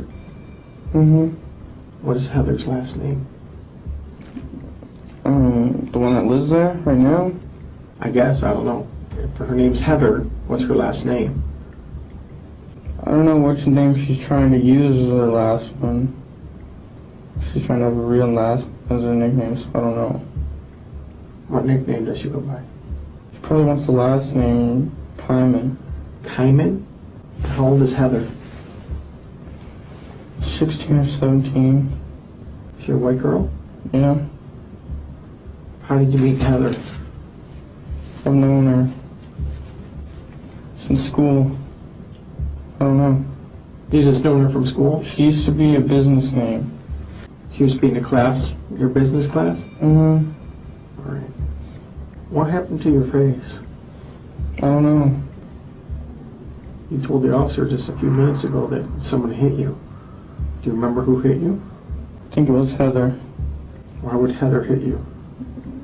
It was an accident. I forgot why. What was an accident? Heather's last name? No. What was an accident? Heather hitting me. What did she hit you with? Her hand in the eye. Did you guys have an argument? Not really, no. Not really? What happened for her to hit you in the eye like that? She just hit me on accident. She was giving Christina a head. She was what? She was helping Christina with her hair or something. I don't know. Who's Christina? She's on the couch. Christina's on the couch? Ryan and Heather lived with another person whose name isn't public. There's a possibility that it's the Christina he's referring to here, but either way, nobody else was home at any point of the night of the attack. Ryan is clearly suffering traumatic brain injury, and it's astonishing that the detective isn't connecting the dots. Even if it was just blunt force like Ryan is telling him, he still should be checked out by a doctor given how he's acting. But of course, that's not how it happens. Instead, it somehow gets even more messed up. What happened last night? I don't know. You don't know? I really don't. I just want to go to sleep and go to sleep. Well, you remembered Heather hitting you in the eye, right? I don't know what anybody was doing. I really don't. Who was in the house when you went to sleep? Christina and Heather. Christina and Heather. Mm-hmm. And Christina was on the couch? Heather was. Heather was on the couch. You told me Christina was on the couch just a minute ago. I don't know, man. I really don't. I really don't. You just don't know? I really don't, man. I just want to go and go to sleep, man. All right, you're not going to go anywhere. Do you know what happened in your house last night? Is that house yours? Yours or your parents? Mine. Why, what happened? I don't know what happened. You're all beat up, so tell me what happened. I don't know. I just want to go to sleep, man. That's it. There's a dead girl in your living room. She's dead? Yes. Heather? I don't know. I want to know what happened in your house last night. The girl on the couch is dead? I don't know. If she's on the couch, she's dead. Well, these people came over, Richie and his dad, with shoot and arrow, bow and darts. You know what I'm talking about? Yeah. They hit me and her with those. That's it. And Heather wasn't there. And Eric wasn't there. It was just me and Heather. What was there? You and Heather were there. And then what happened? And that's it. Richie and his dad tried to break in through the back. Richie and dad? His dad? Mm-hmm. Who's Richie? I don't know. Well, you obviously know him. You know his name by Richie. He used to live there. Was he a roommate of yours? He used to be. They hit you? Yeah. Now it's Richie that hit you, not Heather? No, Richie and his dad. Richie and his dad. They hit you? Yes. Why? Because they were trying to get their stuff. I don't know why. And they had some kind of bow and arrows? Mm-hmm. They each had 2 revolvers and they didn't let off any shells. Okay, you just said they had bow and arrows. Now they have revolvers? That's what I meant. They had revolvers. They have revolvers? Yes. And then what happened? And then they shot us with those. They shot both of you? Yeah. Where'd they shoot you at? I got shot in the eye.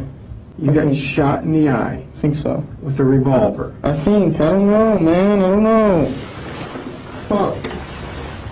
Then what happened? I don't know.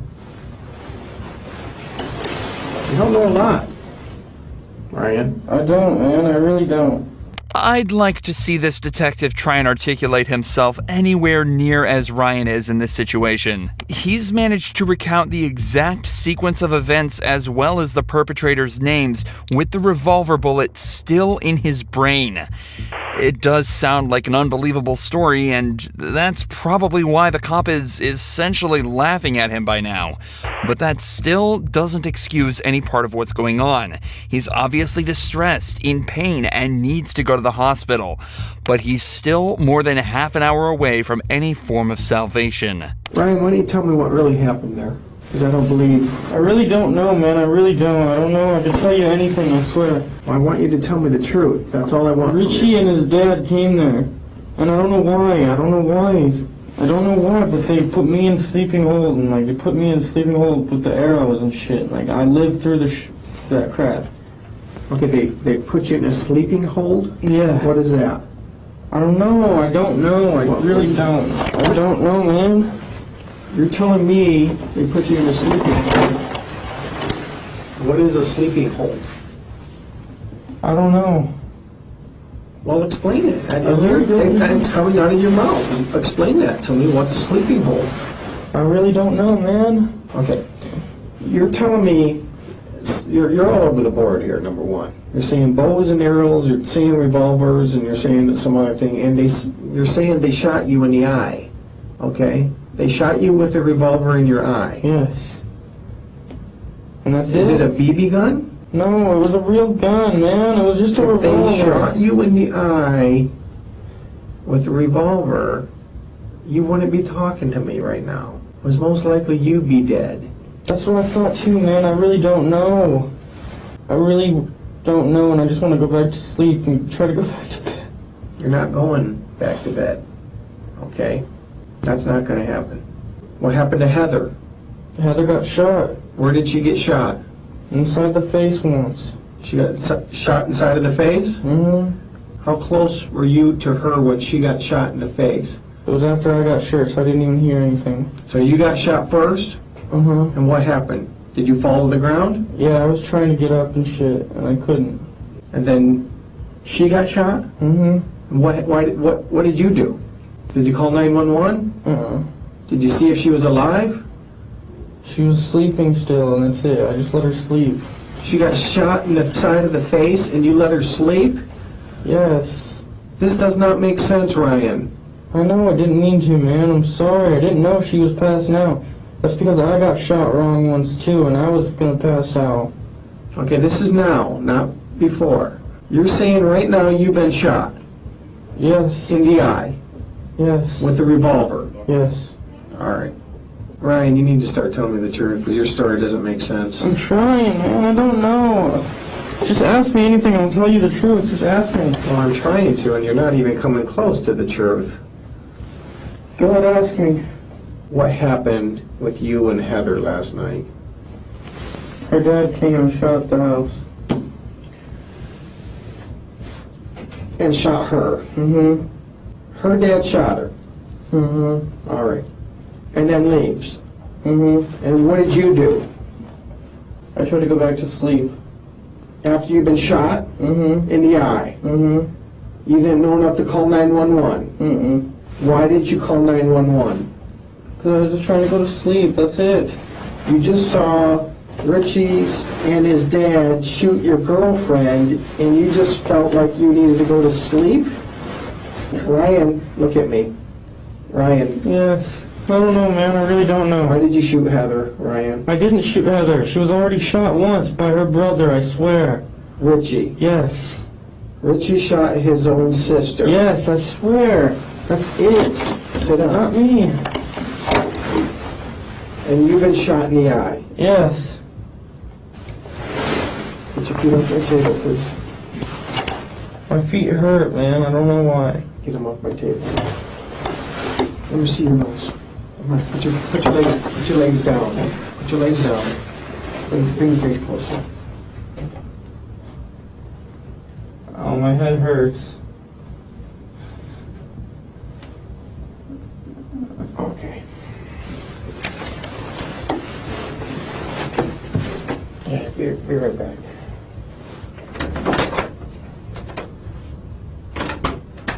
Finally, the detective at least considers the fact that Ryan might be in some form of physical distress. He leaves the room to ask for an ambulance and returns momentarily to try and get a few more details about the shooting. Ryan clarifies that Heather isn't related to Richie or his dad, and that he's got no idea why they attacked him that evening. 10 minutes later, the fire department arrives to take a look at Ryan's injury. And he's acting like he has a serious head injury, which would make sense. What's your name? Confirm. Ryan. Yeah, we'll take them. I don't know why. Yeah, we can tell. Did that all? Has it been like that before, or just happened tonight? It's like this for like a day or so. So it happened what? The other night? I don't know. You don't know what happened. Were there guns around? This kid Eric did it. I don't know how he did it exactly. I might have been shot. I don't know. Are you waiting on? I don't know. It looks like it went right through, huh? Yeah, it might have. I don't know. Ryan gets his blood pressure taken, and finally, after 56 minutes of unnecessary and ultimately deadly interrogation, he's taken to the hospital. Upon inspection at the hospital, doctors immediately realized his status was critical and that he also had indeed been shot in the eye. They also told his father that he'd contracted an infection that could have been prevented had he received proper care. Ryan stayed at the hospital for 35 days and lost part of his brain and his left eye. Worst of all, though, he experienced regular seizures from the day he left the hospital until 2016, when one finally took his life. Richie and Larry were both given life in prison without the possibility of parole. And as bizarre as this interrogation is, this next case with former cop Grant Hardin is even darker.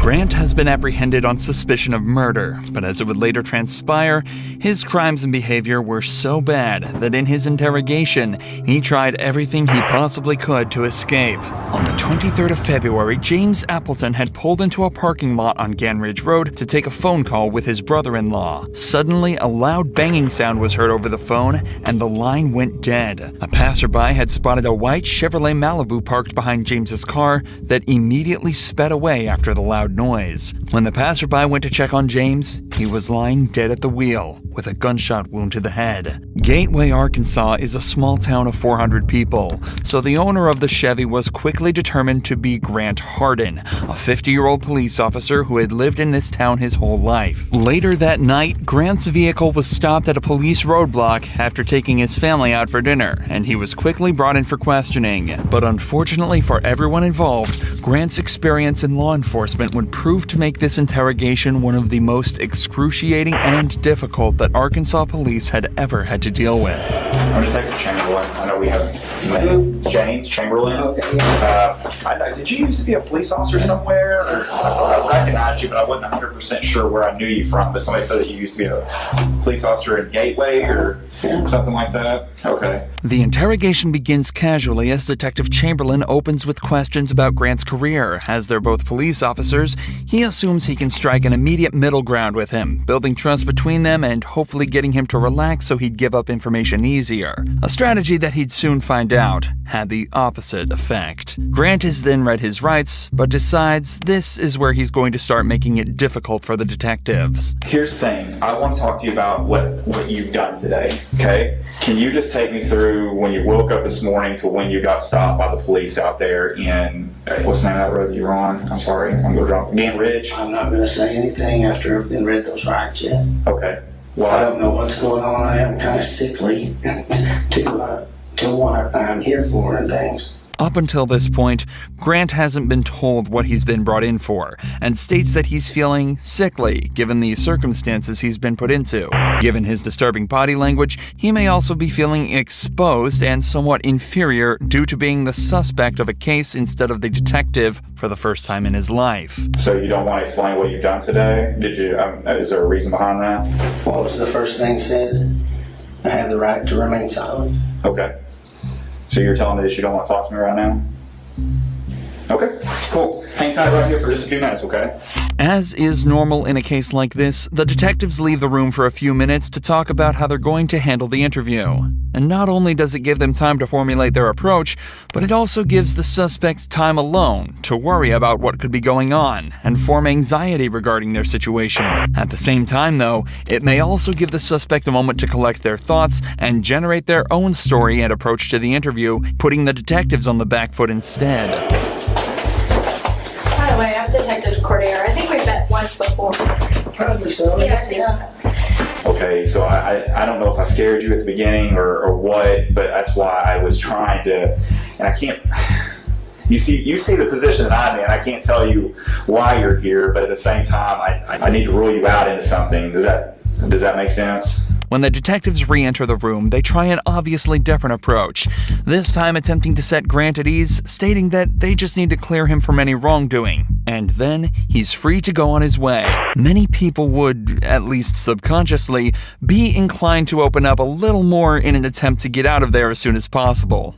But Grant has other ideas. Would you be willing to talk to me about your day, knowing that I need to rule you out of something, or like I'm just, if you didn't do anything wrong today, you have nothing to worry about? Yes, I I would have liked to, but before the rights were read. So not knowing what's going on. Yeah, and you understand as a detective, we read those rights to everybody who comes in here. It's not just you. It happens to everybody that walks through this room and talks to us. As a former police officer, Grant is fully aware of all of this. He knows everybody that's interviewed, innocent or not, has to be read these rights, which essentially completely invalidates this as the real reason that he isn't talking.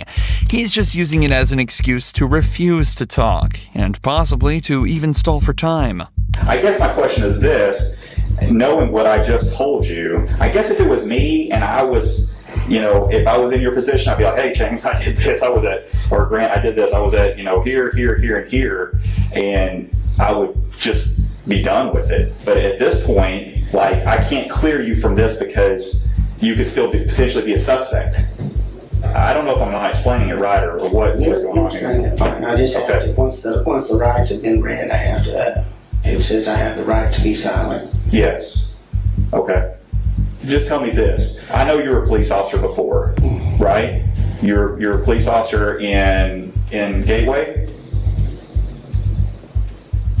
It's an easy yes or no. I'm being silent. Well, I can see that. We can do this all night. I mean, it doesn't bother me. You're going to continue to be a suspect until I find out otherwise. Okay. Unfortunately for the detectives, Grant is exercising perfect form within this interrogation. Refusing to talk greatly hinders the investigation as a whole and completely prevents the detectives from making progress, all while being completely legal. This is why Detective Chamberlain is starting to appear visibly annoyed and decides to take a break from the interrogation, as letting emotions take control in an investigation like this can be extremely dangerous for the detectives. But once again, this time alone can also give the suspects the chance to come up with a plan.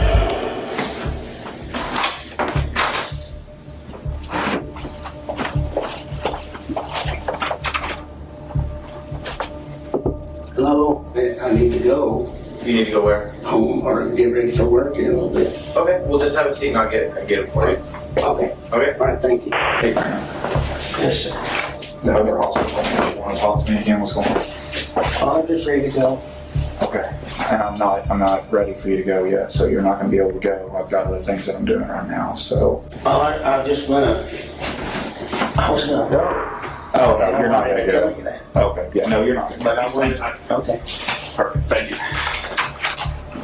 Oddly enough, in many other investigations like this, now is around the time where an officer may attempt to come to a decision regarding the suspect.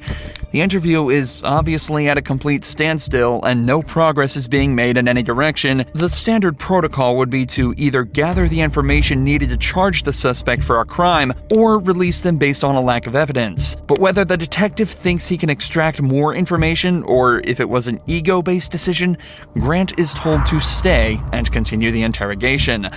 The police then try to take some time to piece together more of the story, talking to witnesses to try and place Grant at the scene of the crime.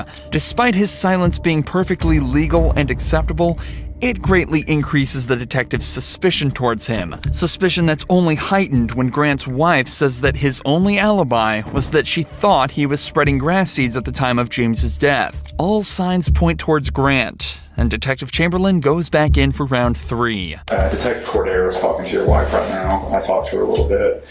So I've kind of got a timeline of where you were and where you weren't today. We all know what happened, okay? I'm not trying to get you in any trouble.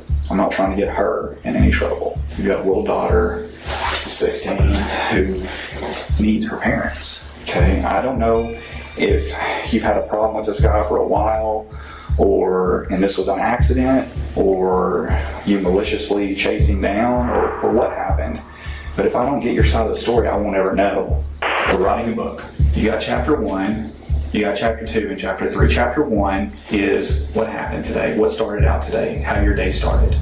Chapter 2 is what led up to the incident, and chapter 3 is you telling me about what happened to lead you up to that. I know you went to eat, out tonight. I know what you said at dinner. I know that you went to Lowe's afterwards. I know everything, but I don't know what caused the incident. And if I don't know that, I've got to assume the worst.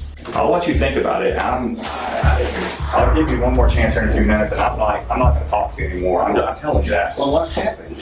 I know, you know, we have witnesses that put you there. They physically ID'd you. The 2 cars that drove by. Look, man, I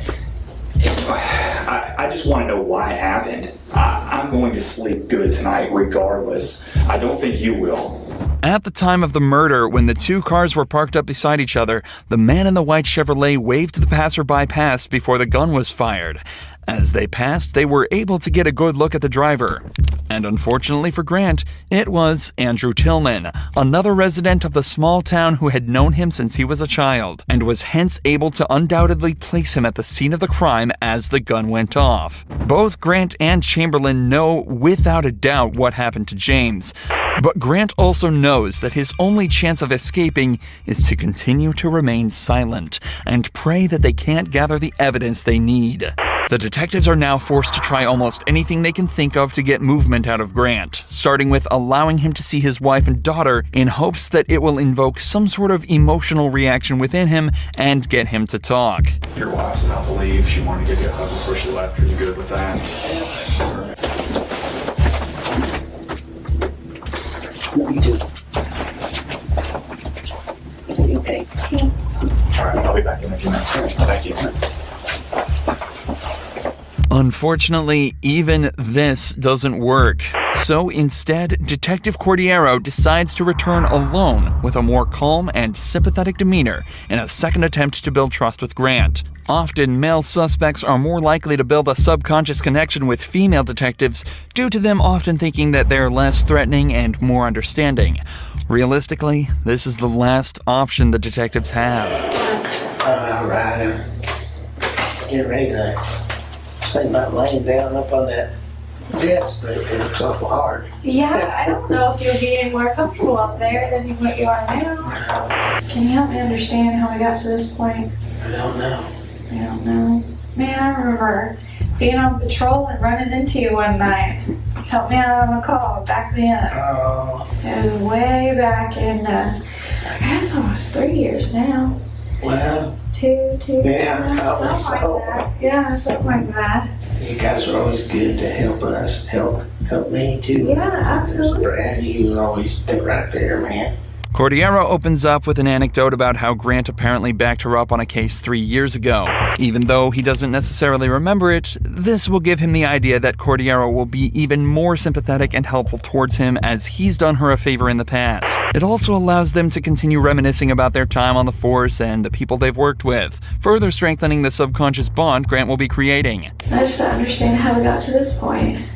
Yeah, me neither. You're willing to talk, tell I'm me. just ready to go to bed. I don't blame you. Me too. Me too. And we could do that. You just talk to me. Well, I just have to, since you read those rides, I have to do the ride. Well, what's the difference? You know the difference.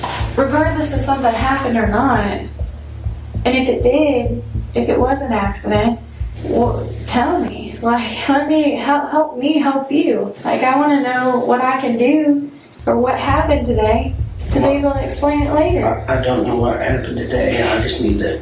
You know, people are gonna have questions. Your family. Well, I have questions. Well, exactly. So why can't we figure this out together? Cordiero is making a conscious effort to use inclusive language, such as, "We will figure this out together." This and her open and expressive body language are both techniques she's using to make Grant feel more relaxed, and as though he's part of the solution, not the problem. She's also making every effort to be nice to Grant, in hopes that maybe he'll finally open up to her, or at least give her a way in. We can start from the very beginning. I mean, I know you probably slept in because you work nights. I work nights. Trust me, I worked nights for almost 4 years. I understand how that sleep schedule is. yeah, I was asleep, so So, messed up. did you sleep in today? Yeah, I bet you did. You could have got to work tonight, huh? Yeah, Yeah. What time did you get up? noonish. Around noon. That's usually what time I got up too. Did you watch anything good on TV? Usually that's what I do. I'd eat and watch TV. I'll woke myself up a little bit. Anything good? Same old stuff Oh yeah? on TV. You watch the same episodes? Or like, do you have a specific TV show you would wake up and watch?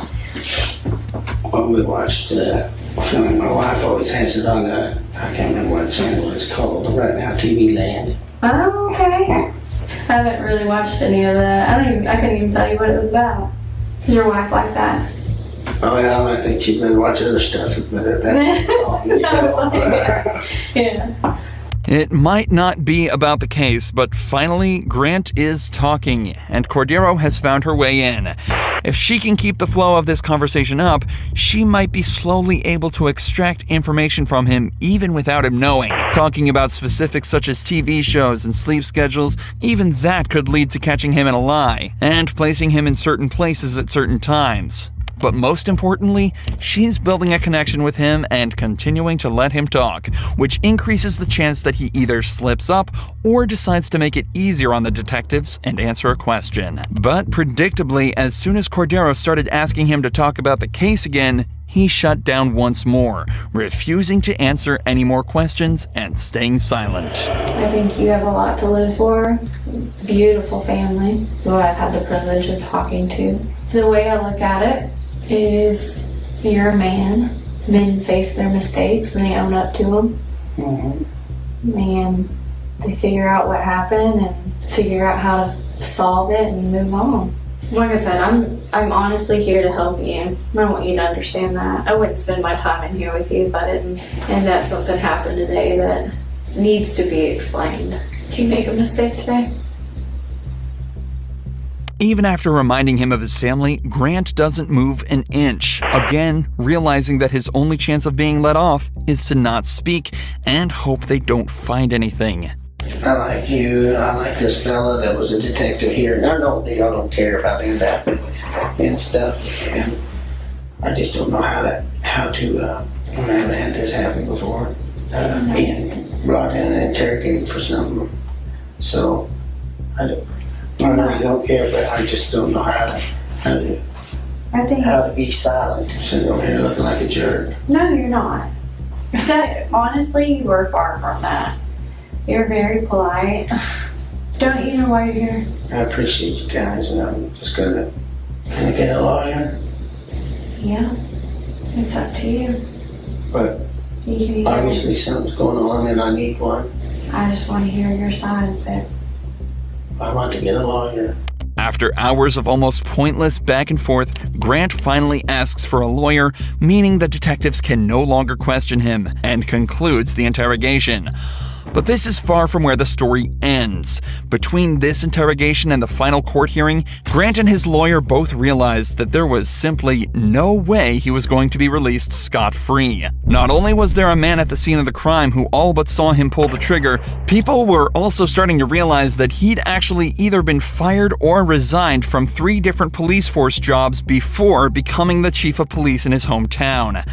So, on October 16, 2017, he pleaded guilty to the first-degree murder, but refused to reveal his motive, leaving each member of James Appleton's family without closure to this day. However, as Grant was being prosecuted, a shocking revelation was made that turned him, a murderer, into a senseless monster of a human being. As his DNA was being taken, they realized it was already in the system, under an unknown name, for a crime committed almost 20 years ago. In November of 1997, a teacher at Frank Tillery Elementary School went to the teacher's lounge bathroom only to be met by a man brandishing a gun that forced her into a stall. The man then raped her and fled, taking care not to touch anything or leave evidence behind, except for the he left on her clothes. Local police did everything they could to identify the perp, but after 20 months of effort, the investigation went cold until 20 years later when Grant Hardin's DNA was found to be a perfect match. And because Rogers police had obtained a John Doe warrant back in 2003, allowing them to arrest an unknown suspect and bypass the statute of limitations, he was hit with the 14-year sentence for his on top of the 21 years for the murder of James Appleton. And as such, Grant Hardin was sentenced to 35 years in prison. But this next suspect makes 35 years look like a complete joke.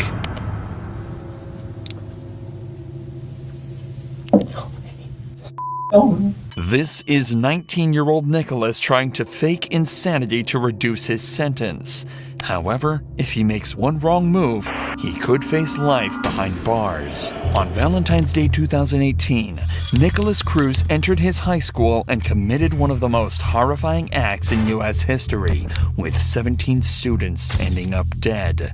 An hour after fleeing the scene, he was arrested by police 2 miles away. What's going on today, bro? Voices. Where's the voices? Cruz's words here are the start of an elaborate web of lies he spun to try and appear as crazy, and as he gets brought in for interrogation, it only gets worse. The cops lead him into the interrogation room and cuff him down to the floor, where his eyes are firmly set on the ground, as if he's completely disconnected from the world around him. Just shrug this close and Notice that the first thing Cruz does the second he's left alone is check for cameras. The second he realizes he's being recorded, he does this.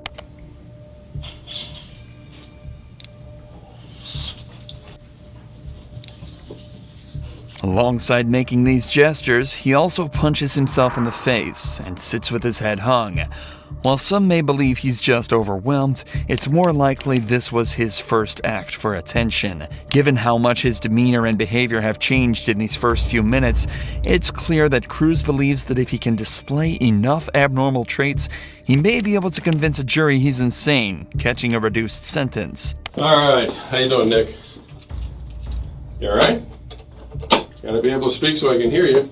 All right, I just need to ask you really your name and date of birth just to confirm I got it right, and I'm gonna see if you want a glass of water or something. What's your first name? Given that Cruz is just 19 and obviously a very troubled individual, police choose to send in the most easygoing and friendly detective they can, hoping that comforting him will be the best way to get him to open up. Come on, Nick. Huh? Spell it for me. Okay. Again, man, unless you want me to sit in your lap because you're talking so quiet, you're gonna have to speak so I can hear you. Let's get a little closer to the table so me and you can communicate. What's your date of birth? Okay, you need to relax because I'm the last detective or policeman you're gonna have to talk to. So right off the bat, that should be somewhat comforting to you to know that I'm the last guy you got to talk to. But the thing about it is, look at me. I got to be able to hear you. So all I want to do is get basic information from you, and then we'll get into the, whether you want a glass of water, all that stuff. Nicholas is trying to seem distant in his interactions with the detective. He speaks quietly and makes unnatural head movements in an effort to seem dazed. The detective, however, uses this as an excuse to get closer to Cruz to subconsciously remind him that he's not in control. When a suspect is showing signs of insanity, there are two extreme routes they could take. Either they snap and act out against the detective, or completely shut down and refuse to respond. Because this is the first step of a long legal process, it's imperative that the detective prevents either of these outcomes from happening. Instead, he wants to keep him talking and obtain as much information as he can from Cruz before the suspect is able to come up with a more elaborate story. Let me do this. You want cold water? It was hot out there. I know I'm going to get a cold water, so if I come back with a cold water, I don't deserve it. Again, I want you to understand, I'm the last guy you're going to have to talk to. What's happened has happened, but now me and you have got to kind of communicate so I can hear you. And again, I'm going to ask you, things about background and then, things about what happened. Cruz decides to stay quiet, but the detective will continue to apply soft pressure to Cruz. All right, I'll be right back.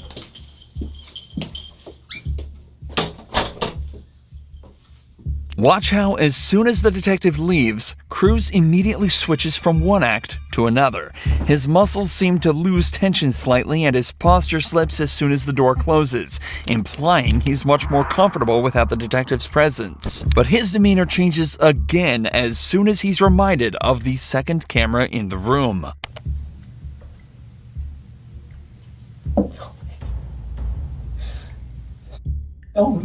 Before raising his arm to his head, his left arm twitches slightly and his head moves as though he was about to perform a certain action, but reconsidered after. This is a dead giveaway that these gestures are staged rather than being actual displays of his feelings.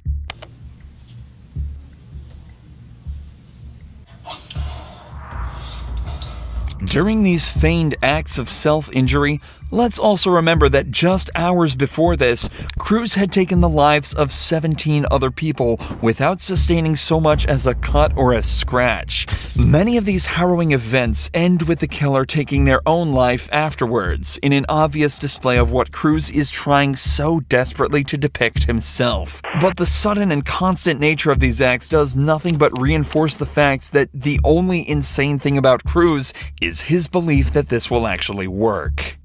Are you staying with a family member or a friend? Come on, you gotta relax, man. Because the questions I'm asking you right now are just your background questions. Okay? You know, I understand what we're gonna talk about is gonna be difficult, but you're the only one who can explain these things to me. The detective returns later to ask some more basic questions, such as where he's staying and what his phone number is. He also learns that Cruz's mother died just 3 months before the attack. However, he continues to stay mostly silent. That is until just a few minutes later when this happens. What kind of phone is it? I don't know. Okay, is it a flip top, an iPhone, a Samsung? I can't remember, dude. I can't. Okay, Nick. Calm down. You've already been medically cleared. I know what's going to be talked about is difficult, but again, you don't remember your phone number. How long you had the phone? Nick, the doctor's already looked at you. Okay. Okay, you're fine. You're not having any problems at the moment. So calm your breathing down. All right? And I want to believe certain things that you're going to tell me. But, you know, if we're getting to where you're going to hyperventilate over a phone number, all right? All right. So what's your phone number? If Cruz was prone to panic attacks, you'd think that he'd have had one when he was arrested, when he was left alone for the first time in the interrogation room, or maybe just after he'd shot 17 people. But no, strangely, it's forgetting a phone number that set him off. Starting from last night when you went to bed to this morning, did you do any kind of drugs at all? Any Xanax, any marijuana, anything like that? No. I always ask these questions because I don't know you, man. Crazy question. Where are you at right now? Do you know, are you in what kind of building you're in? Do you know what I do for a living? I'm a police detective. You know that? No. Okay, well, I'm a police detective. Suddenly, Cruz is saying that he actually has no idea where he is or what's happening. While it may seem unlikely, we have to consider the possibility that Cruz actually doesn't know where he is right now. There have been many real cases in the past where schizophrenia and psychosis have been noted as a major part of why a murderer did what they did. Psychosis can cause major delusions where you completely believe in something impossible or obviously untrue, and it can also result in auditory and visual hallucinations, such as the voices that Cruz claimed to hear when he was arrested. It can even inhibit your ability to process new information and make you forget somewhat obvious things. However, there are two major arguments that prove it's unlikely this is what Cruz is experiencing himself. First of all, studies from as recently as 2022 show that while acts like this are often blamed on psychosis or mental illness generally, it played almost no role in 70% of cases, and a major role in just 11%. Schizophrenia is also noted as a severe, long-term condition, but Cruz was never observed to have any symptoms of it in the past, nor has he ever had any issues distinguishing his own thoughts from reality. So it's likely we can just write this off as another charade. Just remember one thing as we go into this. There's certain things I know, and I don't want you to get, you know, to the point where you think I'm being hard on you, but schools in particular got cameras everywhere. So I can see what happened, but I can't know what happened from your point of view until you tell me. You want to keep saying to me, I don't deserve it. So to me, that means you have some form of remorse. So when you say I can't remember, for you not to believe you deserve it, you remember. You know what I'm saying? For the next half hour, the conversation switches to more about Cruz's background, but the important thing is that he is actually consistently talking with a detective. At the start of the interrogation, he was refusing to talk at all, hitting himself in the face and hyperventilating. Now he's answering questions and holding a conversation. The detective tries to take advantage of this by discussing the voices, remembering the idea from earlier to extract as many pieces of information as possible before he's fabricated a full story. Cruz tells him about his alleged experiences with the voices and states that they were what told him to buy the gun in the first place, so now it's time to pick it all apart. Did the voice tell you to buy that AR-15? Yes. Did it tell you, hey, buy that gun, it looks cool? How many different kinds of guns did you look at before you decided to buy that gun? And was the voice helping you pick out the gun, or was it just you picking? No, it was a voice. How many times has the voice talked to you while we've been in the room here together? A lot. Has the voice said jump out of the chair and do anything bad to that policeman? Saying killers. I don't really believe there is a voice, to be honest with you. Voice. No, I don't think there is. I mean, I feel you probably want to kill yourself because of what happened, but... No, the voice is telling me to kill my... Okay, but the voice is telling you that the AR-15s is... You like guns, man. You want to be a ranger. You like guns. It's all right. There's cops like that. There's cops who got 50 million guns. You didn't buy guns because the voice said, hey, today I like Mossbergs, tomorrow I like AR-15s. You like guns. Throughout the entire interrogation, there's barely been any sudden shifts in Cruz's body language. Generally, he's looked somewhat uncomfortable, but sat fairly still with his arms spread apart. However, as soon as the detective starts to express doubt that the voices are real, he shifts his entire body into a slump and crosses his hands in front of him. This exact positioning of his arms here is a classic tell that someone is feeling insecure and subconsciously feels the need to protect themselves. The grasping of his wrist also implies he's looking for something to hold on to and anchor himself with, as the entire basis of his story and reasoning is being ripped away in front of him. I don't know. I can't figure it out either, because I don't think the demon exists. I think. I don't think it exists. No, like. Okay, now you're just acting like that because. No. Okay, well, relax. You're just acting like that because I'm making sense. Calm down. I'm making sense, and you don't like when it makes sense. No. Because it doesn't fit into the story you're telling right now. No, I'm telling you the story. It's true. It's just, well, why are you looking at your arm now? I'm trying to understand why. Well, why didn't you want to stop the demon? I don't know. Because I think you like the demon. No, I don't.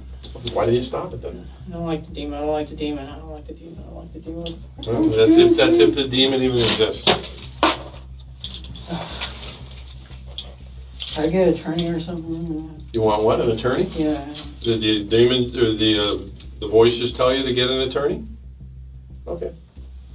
All right, will you tell the voice that don't hit yourself in the head? Whether it was the demons or Cruz himself, now that he's asked for a lawyer, the detective is legally not allowed to ask any more questions without them being present. At no point in this entire process was the question, did he do it, up for debate. He was caught on camera, named by other students, and essentially admitted to doing it in the interrogation. So he was quickly placed in solitary to await his trial. However, the insanity plea was technically still on the table as he hadn't yet been clinically examined. So a little later into the trial, he was met by a psychologist. You've told me some different examples of things you've done to animals, different animals. When was the very first time you can remember ever doing something that people might look at and say that's not very kind to an animal? Broke a lizard's back with a rock. And how old were you? 3. So sometimes I must have skin him been alive. Sometimes I set him on fire. the first person you shot. Remind me what that was like and how you were able to how you did that. I thought they would scream. It was more like they passed out.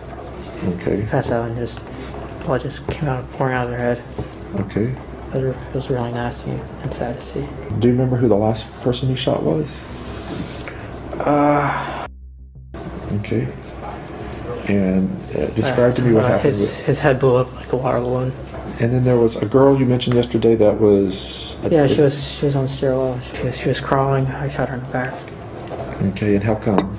I told you I wanted to kill as many people as I could and take my life. Okay.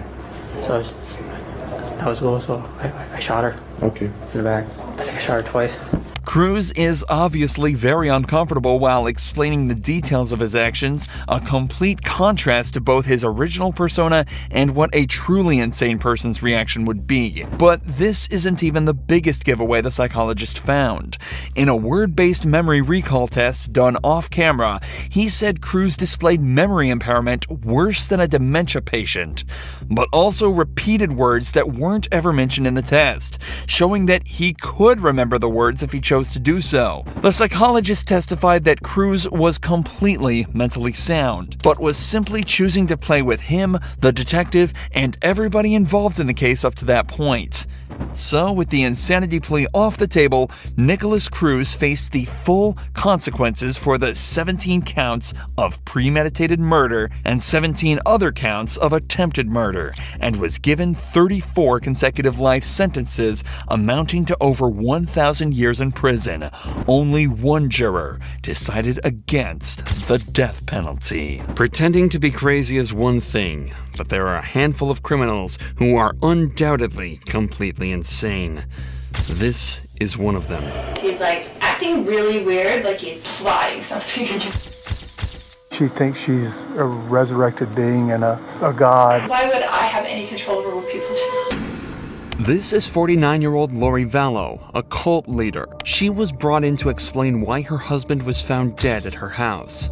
But little did the cops know, this would turn into one of the most complex cases in history. Lori was a devout member of the Mormon Church and was living a happy life with her fourth husband Charles and their 3 kids. Charles regularly traveled from their home in Arizona to Texas for work, but after returning from one of these trips in January, he found his entire life had been flipped upside down. So what's going on tonight? I can't get in touch with my kids. How old are your kids? 6.5 and 16. She took all the money out of her bank account today. My truck is gone from the airport. She went to the airport and got it. I just flew in from Houston. Okay. So what makes her a danger to herself and to others? She threatened me. Yesterday was a threat to kill me. Okay. What did she say yesterday? She said, "You're not Charles. I don't know who you are, what you did with Charles, but I can murder you now with my powers." This was the first move in what would become a giant cat-and-mouse game between Lori, her family, and the police. Charles came back to find his truck missing, his bank accounts drained, and his kids nowhere to be found. Lori was also saying many bizarre things. She claimed that Charles wasn't who he says he was, that she was a resurrected being from another dimension, and that in a past life, she was married to the founder of the Mormon Church. Is this just all recent, or has it been going on? It's been going on for about 4 or 5 years. It's gotten really, really bad lately. She goes to the temple every day and speaks with Moroni and Jesus Christ, and they tell her what to do. Lori soon fell in love with a man named Chad Dable, stealing everything Charles owned and running away with Chad. And after filing for divorce, things were about to get even worse for Charles, as Lori had just finished planning her next wicked move. 911, where is your emergency? It's at 55. I'm in police in an ambulance. I got in a fight with my brother-in-law and I shot him in self-defense.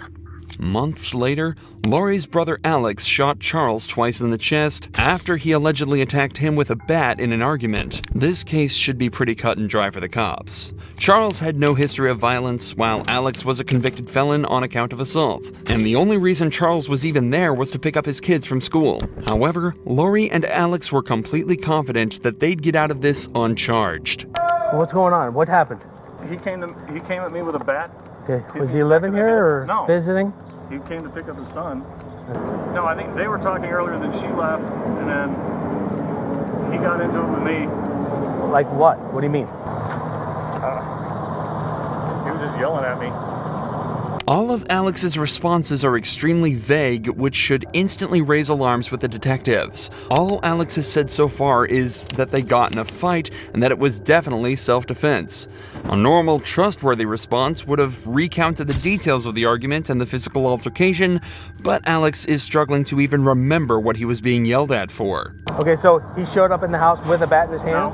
Okay, so... There was a scuffle earlier with my sister and my niece. My niece got involved. About earlier meaning earlier this week, earlier this morning? Just this morning, before they left. Before your wife left? My sister. Before your sister left? Yeah. So you both, so you get in an argument? What is it over? Well, it was over my sister. He was getting physical with her, and so my niece came out with her bat, and then he took the bat away from her. Wait a minute, I thought you said your niece left. she did. This is before. Alex's story is all over the place. It's getting hard for even him to keep track of the events. But his biggest slip-up came a few minutes later, as he began to recount what he thinks happened. I turned around and he hit me in the back of the head with a bat. So I went to my room and got my gun. Did you stay in your bedroom? No. Okay, why didn't you stay just in your bedroom, close the door? Is that something you didn't think about, or? Didn't even occur to me. Alex says that it didn't even cross his mind to stay in his room, which means he likely didn't think Charles posed any threat to his life. This notion alone is enough to completely discredit the self-defense claim. But somehow, it seems the detectives didn't pick up on this, the holes in his story, or the fact that he had no injuries whatsoever. It's also important to note that Alex made no attempts to resuscitate Charles and waited over 40 minutes to call an ambulance. Alex was brought in for a second round of interrogation where he delivered a second, completely different story to the one he gave at the scene. So Charles is coming towards Lori, they're coming towards Lori, and I shoved him back. Okay. I said, "What are you doing?" Because he's coming at her aggressively. Okay. He's a big dude, so he's not gonna hurt my sister. Okay. So he's coming at her. Yeah. And you shoved him back. Yeah. What happened right after that? And that's in the. Well, I'm sorry to interrupt you. He got back up and he comes right to me, doesn't look at me, and continues to yell at Lori. Okay. So he's maybe this far away. Are you in the hallway of the house, or where are you? Right close to the doorway of that bedroom. Of the bedroom you were staying? Yes. Okay.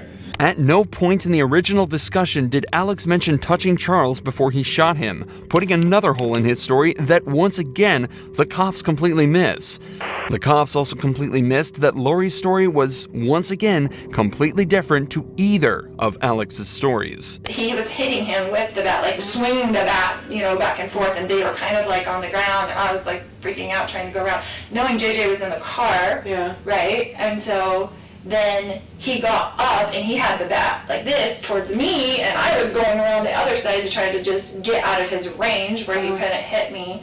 And then I wanted the kids out of the way, whatever this fight was going to be.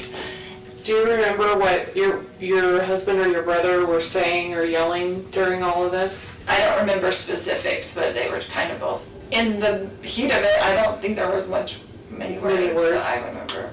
Somehow, though, this case got even weirder. Months later, Alex's ex-wife called the police department to deliver another huge twist that even the cops couldn't believe. There was a lot of inappropriate touching and things going on in the family, particularly between him and his sister. What do you consider inappropriate touching? They would moan and simulate acts, and which is not normal to me for a brother and a sister. Despite all the evidence, Alex was released soon after the second interrogation with no charges. Unfortunately for Lori, though, there were now a lot of eyes on her family and beliefs. So a couple months later, they decided to move up to Idaho, where Chad Dable lived, letting their cultish behavior reach an all-time high. Lori became increasingly obsessed with these end times and the second coming of Christ. In Charles and Lori's divorce papers, Charles quoted that Lori believes she is a translated being who cannot taste death, sent by God to lead the 144,000, and even threatened to kill people if they got in the way of her preparations for the second coming. I feel like that I work for the Lord. I feel like I have turned my life to Him from circumstances that have happened to me in my life, and I ask Him who He wants me to meet, who He needs me to go to, and what He wants me to do. But most dangerously of all was her belief that anybody associated with Satan or the dark side were threats to her, threats that she had to deal with.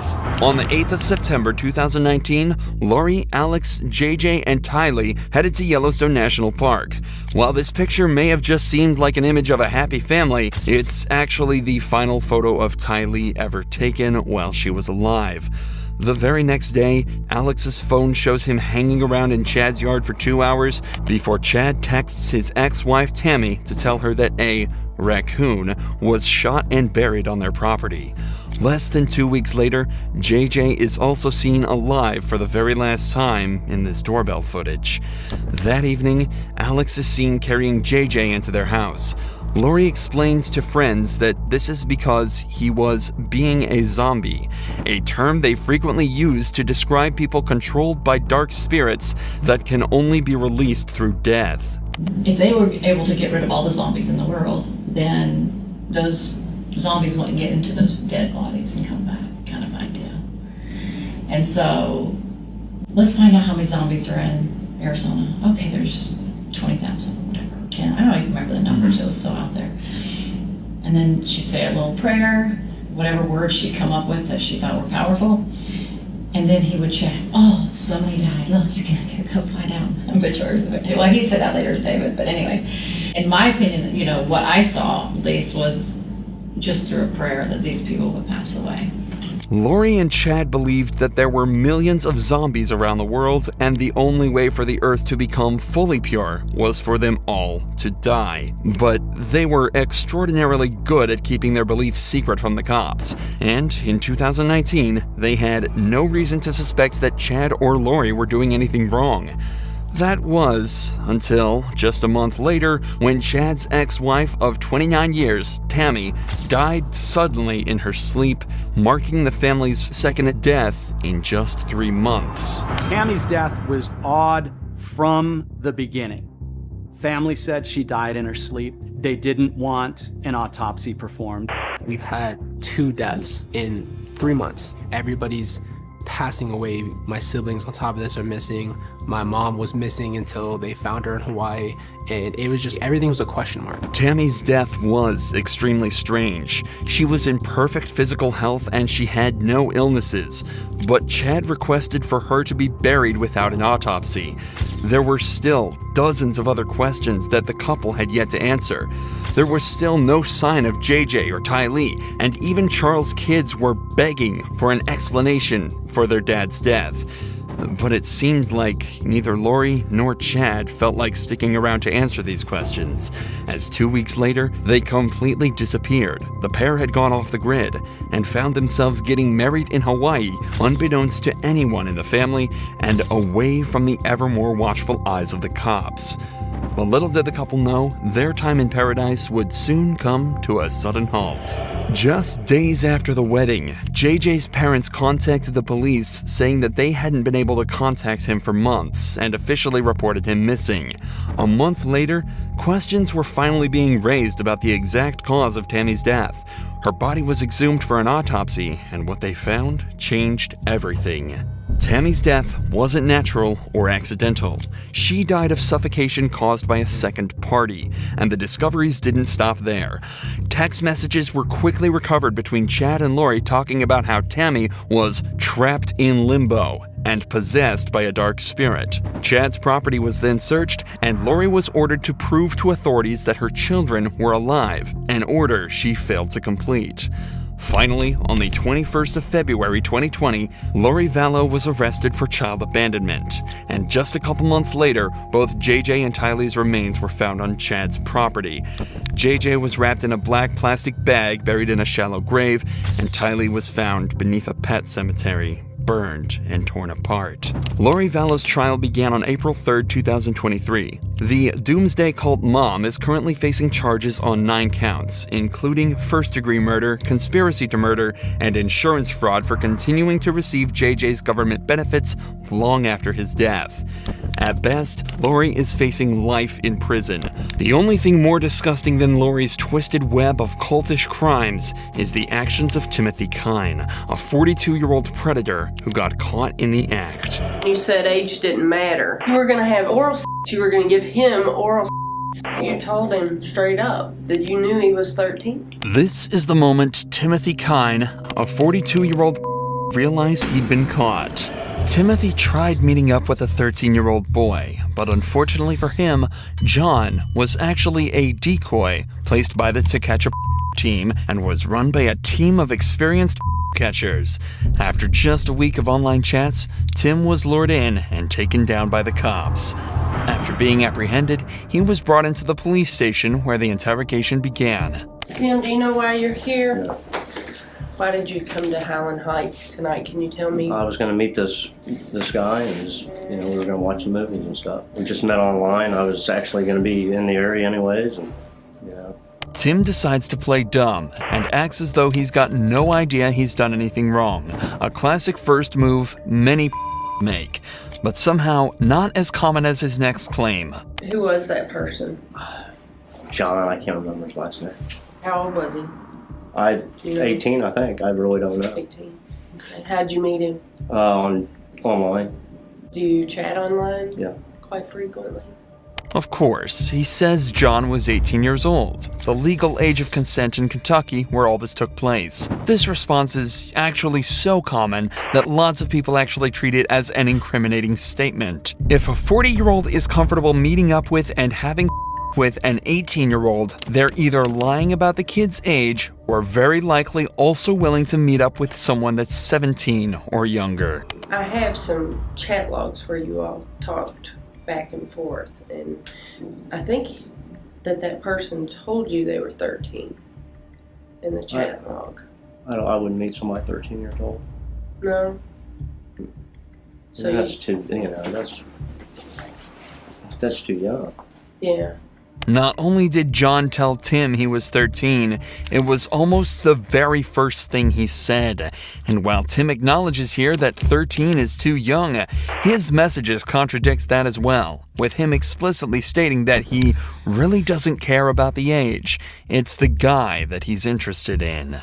You want to tell me a little bit about how you chatted with, was it John, you said? Yeah. Nothing, we just met and, it just went from there. Did you have something in common? Just seemed like a nice guy, It doesn't take a genius to realize that Tim's keeping his answers as short and vague as possible here as a way to hide the true nature of his messages. Tim already knows he's in trouble and what he's likely in trouble for. His only play is to try and convince the detectives that he was there for a different purpose. Unfortunately for him, though, the cops think they have everything they need to take him down. I've read a little bit of the chat that you had, and there were some underlying issues of maybe homosexuality. Was that maybe the reason for your contact with John? Could be, but if he's and the age, if that's what you said, that's that would have never happened. Mm-hmm. So, but you were interested in him because he was or man? Personality and so forth. Personality. Friends. Many people have noted that the detective's comments here are besides the point of the interrogation, but there is the possibility that it was a question posed to trick Tim into incriminating himself. If Tim was interested in John strictly because he was homosexual, that implies that his intentions with John were sexual. However, this does become a somewhat pointless argument when you realize the pair met on a website called gay.com. I get the feeling that you think that we're trying to mess with you. That's not the case at all. We're here to find out what this situation was so that we can explain it. And without your help. That's the situation. That's you understand me though? I understand you. So I need you to come clean with me and tell me what this was all about. That's exactly what it was about. If I meet somebody, fine. If it goes farther, that's cool. But I'm not looking for, I'm looking for friends. Yeah. Maybe a relationship. Tim and the cops continue to talk about everything that's happened so far, with Tim explaining there was nothing inherently about the meetup, and he had no idea the guy was 18. But as the cops start to repeat the same questions over and over, he starts to get visually uncomfortable. So the cops decide to ramp up the intensity to see if they can get him to crack. Tim, we got some problems here. Whenever you talked to John, you told him straight up that you knew he was 13. I can't tell you how many times in this chat log that you tell him that you know he's 13. You talk about spring break. You ask him when his mom's leaving. You planned on coming to stay. Hold on, I've listened to you, okay? I'm gonna lay it out for you because here it is. You were coming to stay all weekend, not just a day. You told him you were coming all weekend. You were gonna have oral. You were gonna give him oral. You ask him the first time that he if he'd been caught by his mother. And whenever he asked you how old you were when you started, you said 13 or 14, and he said I was the same age, and you said that you understood. So don't tell me that you don't know that he was 13 and that wasn't your intention to come here and have with a 13-year-old. No, that was not my intentions. It was absolutely your intention, Tim. Don't fill me full of crap. I'm done with that game. That game is over. Now, do we want to talk about what your intentions were here? Because I'm beginning to think you're not a All the messages that the detectives are referring to are public, so we can see exactly how disgusting they really are. Not only was he constantly telling John he liked him, wanted to date him, and would do anything for him, they also talked explicitly about cuddling, making out, oral and masturbation. And that's not even mentioning the fact that Tim lied about his age and said countless other creepy and things. In court, it's possible an experienced legal team could argue that Tim misread John's age or completely missed it in the first place. His words back this up when he's explicitly said if he found out the kid was just 13, he wouldn't have engaged in any activity. However, many of his other messages carry the implication that he was fully aware that John was underage, and that it was even his primary focus. If I would have found out, if I would have known, then I knew, and then I just didn't realize it. Because when I looked on the website, it had a date, like 1974, something like that. So that's the connection that I thought. Okay. You've already told me that everybody lies online. Why would you think that that's correct? Until you meet somebody and go... Until you chatted with him and he told you he was 13 years old. I made a mistake. And you said that was great. That was fine. You did not have a problem with the age difference. Yes. You talked to him about high school. You talked to him about girls at school and the boys... if there are any gay boys at his school, at his high school. Yeah, we talked about a lot of things. In the past few minutes, Tim's stance has changed from a relaxed, open stance to a rigid, upright one. He's also crossed his arms in front of him and has his shoulders lifted, both telltale signs that somebody is feeling very uncomfortable. Tim also decides to take off his jacket, likely meaning he's very uncomfortable, and feels a subconscious need to reset the entire interaction.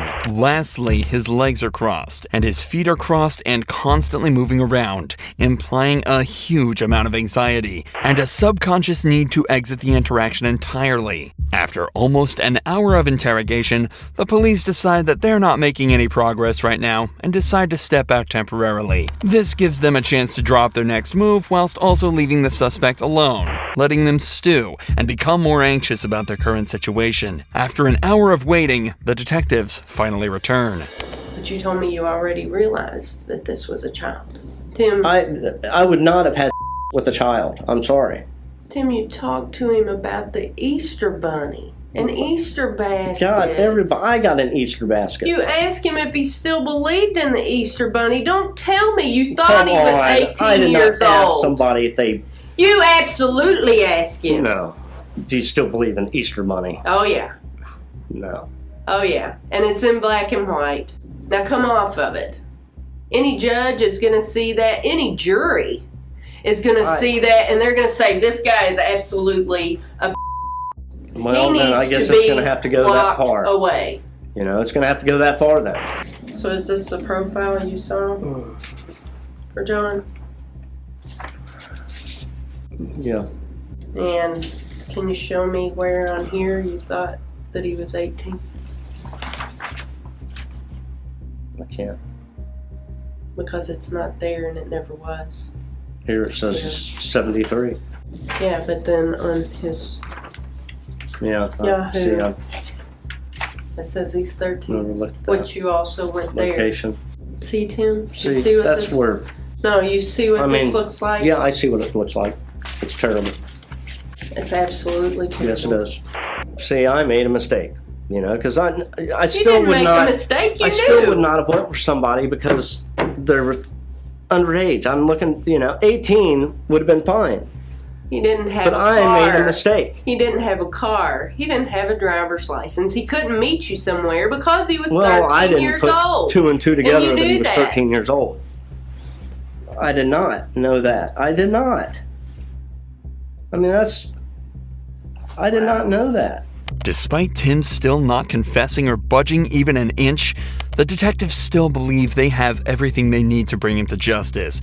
And that's exactly what happened. Timothy Kine was charged with a felony count of interstate travel to engage in of a minor and was sentenced to 46 months in prison. 46 months might not seem like a lot, but it's still more than this girl got by trying to flirt her way out of a murder sentence. Amelia was arrested in connection with the murders of Cindy and Sean Stack. They think she helped her husband cover up the crime, but she will do everything she can to get away with it, including flirting with the detectives. But while this case started in a playful manner, it quickly evolved into one of the most intense interrogations of all time. They're dead. They're both dead. I didn't do anything. The detective starts by reading Amelia her rights and getting some basic information. Am I like getting arrested or something for something? Or We're gonna explain it to you. Yeah, we'll explain it all to you, okay?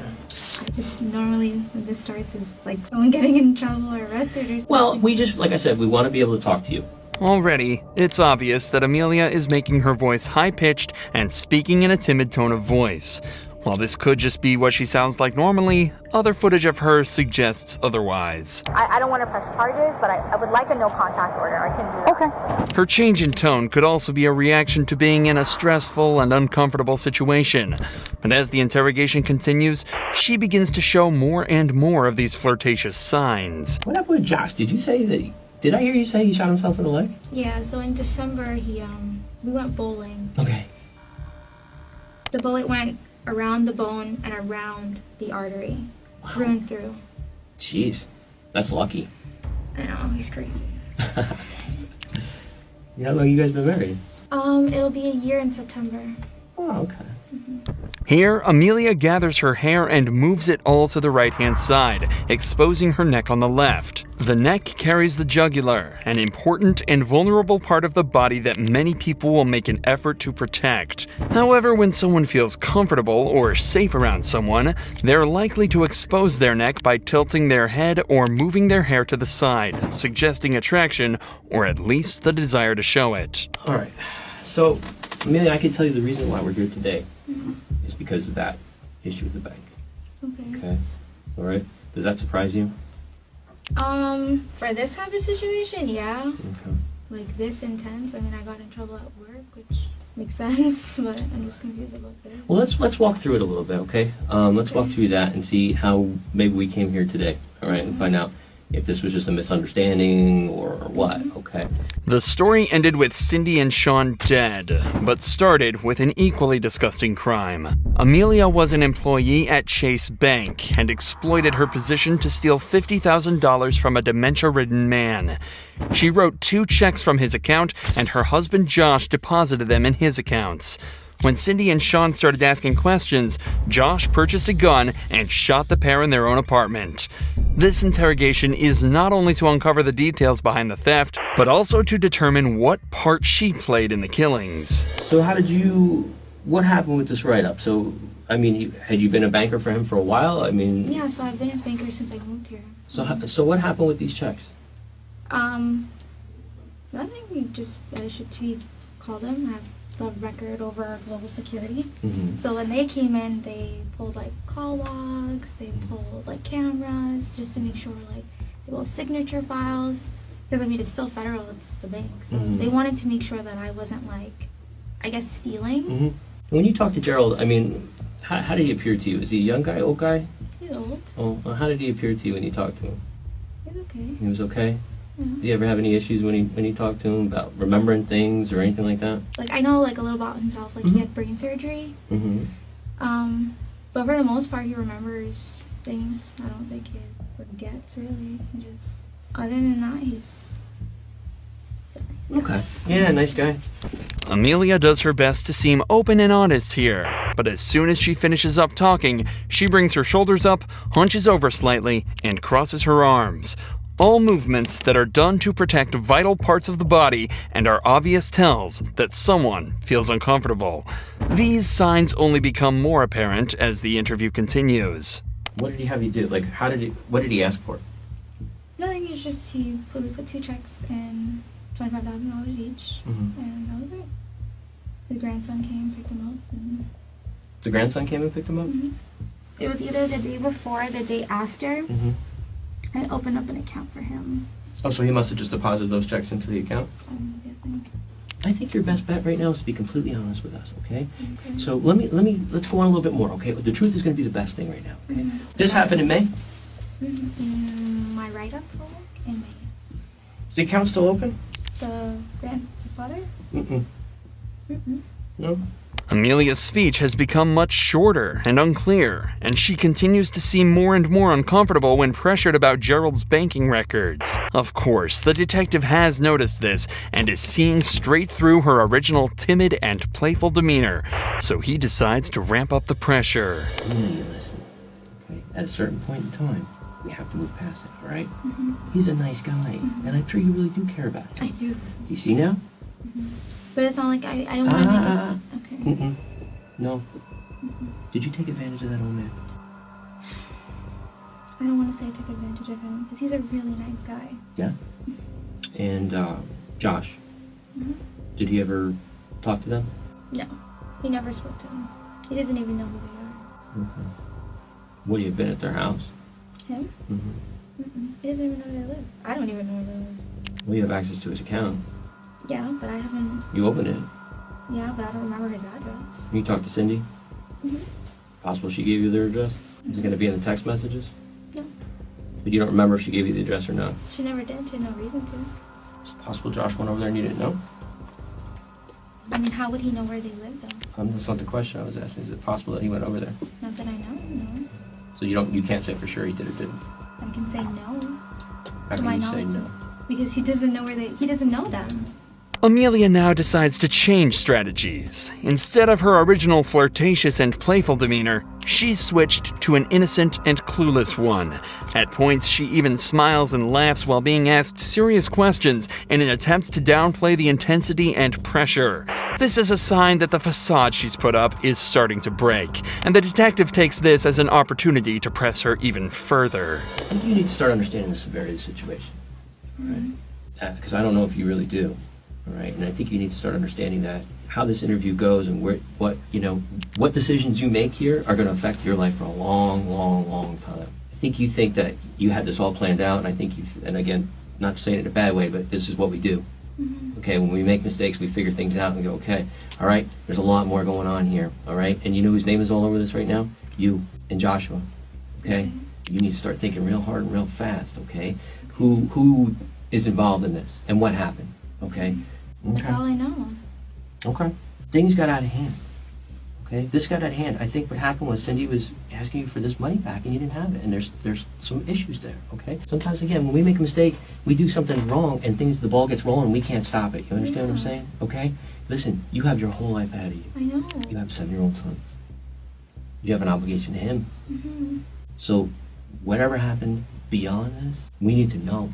Because if you want to keep going with what you're telling us, okay, then we're going to have to go on that, all right? And you have to understand. Yeah, okay. So somebody did something, we need to know now.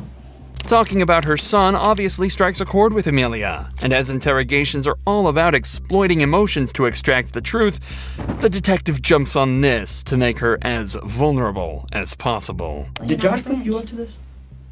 No. Well, this is the stuff we need to know. Listen, if he put you up to it, he put you up to it. That's okay.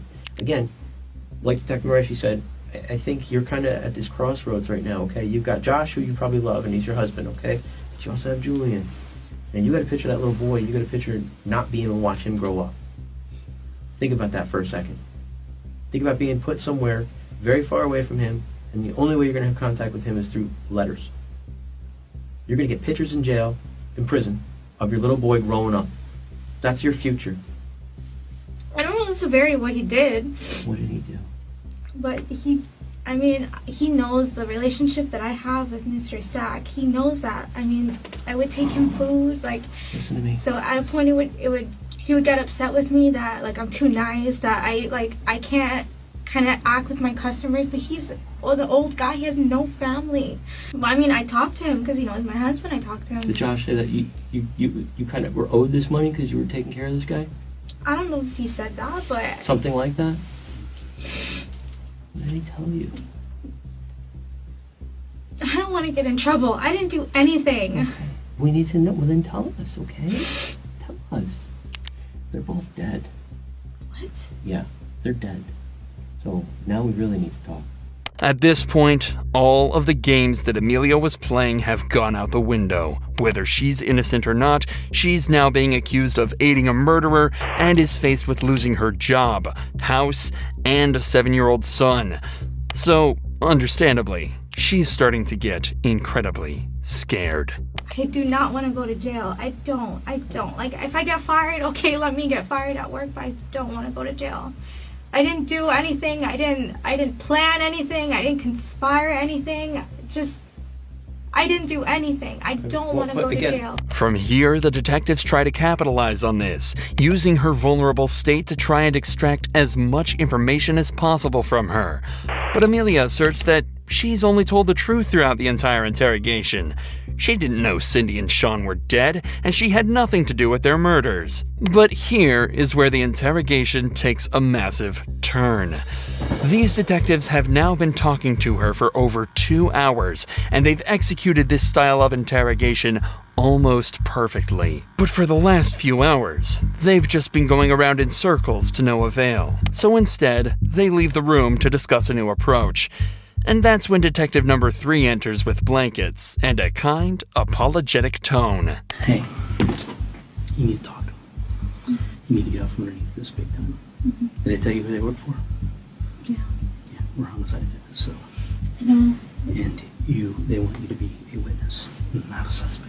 That's why I want to talk to them, because I just don't want to be involved in any of this. Like, okay. I don't want any part of this. I want to be able to go home. Okay.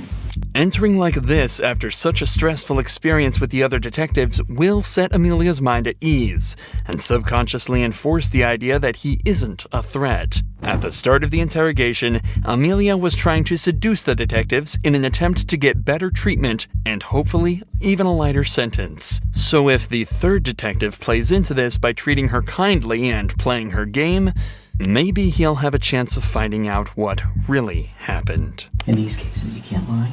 You can't, which means holding something back, telling a partial truth, or just flat out lying. That is accessory. You're protecting someone, and I'm telling you right now, you don't need to do that. If you know what happened, tell him. Did he tell you what he did and told you not to say anything? No, he just told me if you say anything, then, like because, I mean, I'm not stupid. Okay, but eventually he told you what happened. No, he didn't tell me that he killed anybody, or that he was going. But you know that he was going over there. I knew that he was going over there. What day? He told me, he's like, don't worry about what I'm doing. I'll take care of it. Talking about them, though. I'm guessing so, because that's just what he keeps on saying. Your importance is in details, not in vagueness. They told me I'm going to jail regardless. Well, the fraud part may be, but that's nothing. That is nothing compared to these charges for first-degree murder. If I say all of these things, will I get in trouble? If you don't say any of these things, you're definitely going to get in trouble. But this is where I'm scared. If I say these things, like, I didn't do any of this. Put it this way. If you protect him and you don't tell us everything, then you're part of the crime. Amelia is now met with a harsh dilemma. She has to either gamble that the detectives never connect her to the crime and face felony charges herself, or fess up and snitch to the police, likely sending her husband to jail for the rest of his life. This is her last chance to make the right decision, or she'll never see her son again. Can we start over from the beginning then? Yeah, go ahead. So I let her know she wanted to know. She went with her dad to the bank and she looked at the transaction history and she wanted to know what the checks were. So I can't tell her much, and then he's over my shoulder listening to my conversations with her. And he's just like, I'll take care of it. Don't worry about it. He just wasn't having it. He didn't want me to talk to her. He didn't want me to contact her. And who are we talking about, her? the guy's daughter. You know her name? Cynthia. Cindy. She's gonna call her Cindy. Cindy. And he knew who Cindy was. Only because of the conversations that me and her were having. Okay, go ahead, I'm sorry. The next day he went and he bought a gun. I don't know if it was Tuesday or Wednesday. He called out of work. He said that I'm gonna take care of things. The next day he comes home and he's like banging on the door. This is like Where the apartment or the house where we were at today? Yes. Okay. He came banging on the door. When he came home, he took the gun apart. He was shaking. He took all his clothes off. He put it in a garbage bag, and then he went by his mom and dad's house. Okay. When did you become aware that he was involved in the murder? Well, I didn't know what happened. I just stopped hearing from her. And then when I said something about, can I call her? He told me no. And then he got really mad at me, and he was like, if you say something, I'm gonna kill you. Okay, he's not going to say that unless he told you about the murder. That's the part that's so when did he tell you about the murder? Sweetie, you got to let this go. You can't, anything you hold back is not going to look good. You've got to just tell it. It hurts, it's scary, I understand that, but not talking is worse for you than talking. It was, Did he describe how, what? He never physically said, like, what he did or if anything was done. Did he say he shot him? Well, I'm guessing he had his gun, so. Don't guess. Did he tell you that he shot him? Yes. He said he shot him. Mm-hmm. And with that, the detectives managed to use Amelia's tactics against her and got her to confess to her own husband's crime.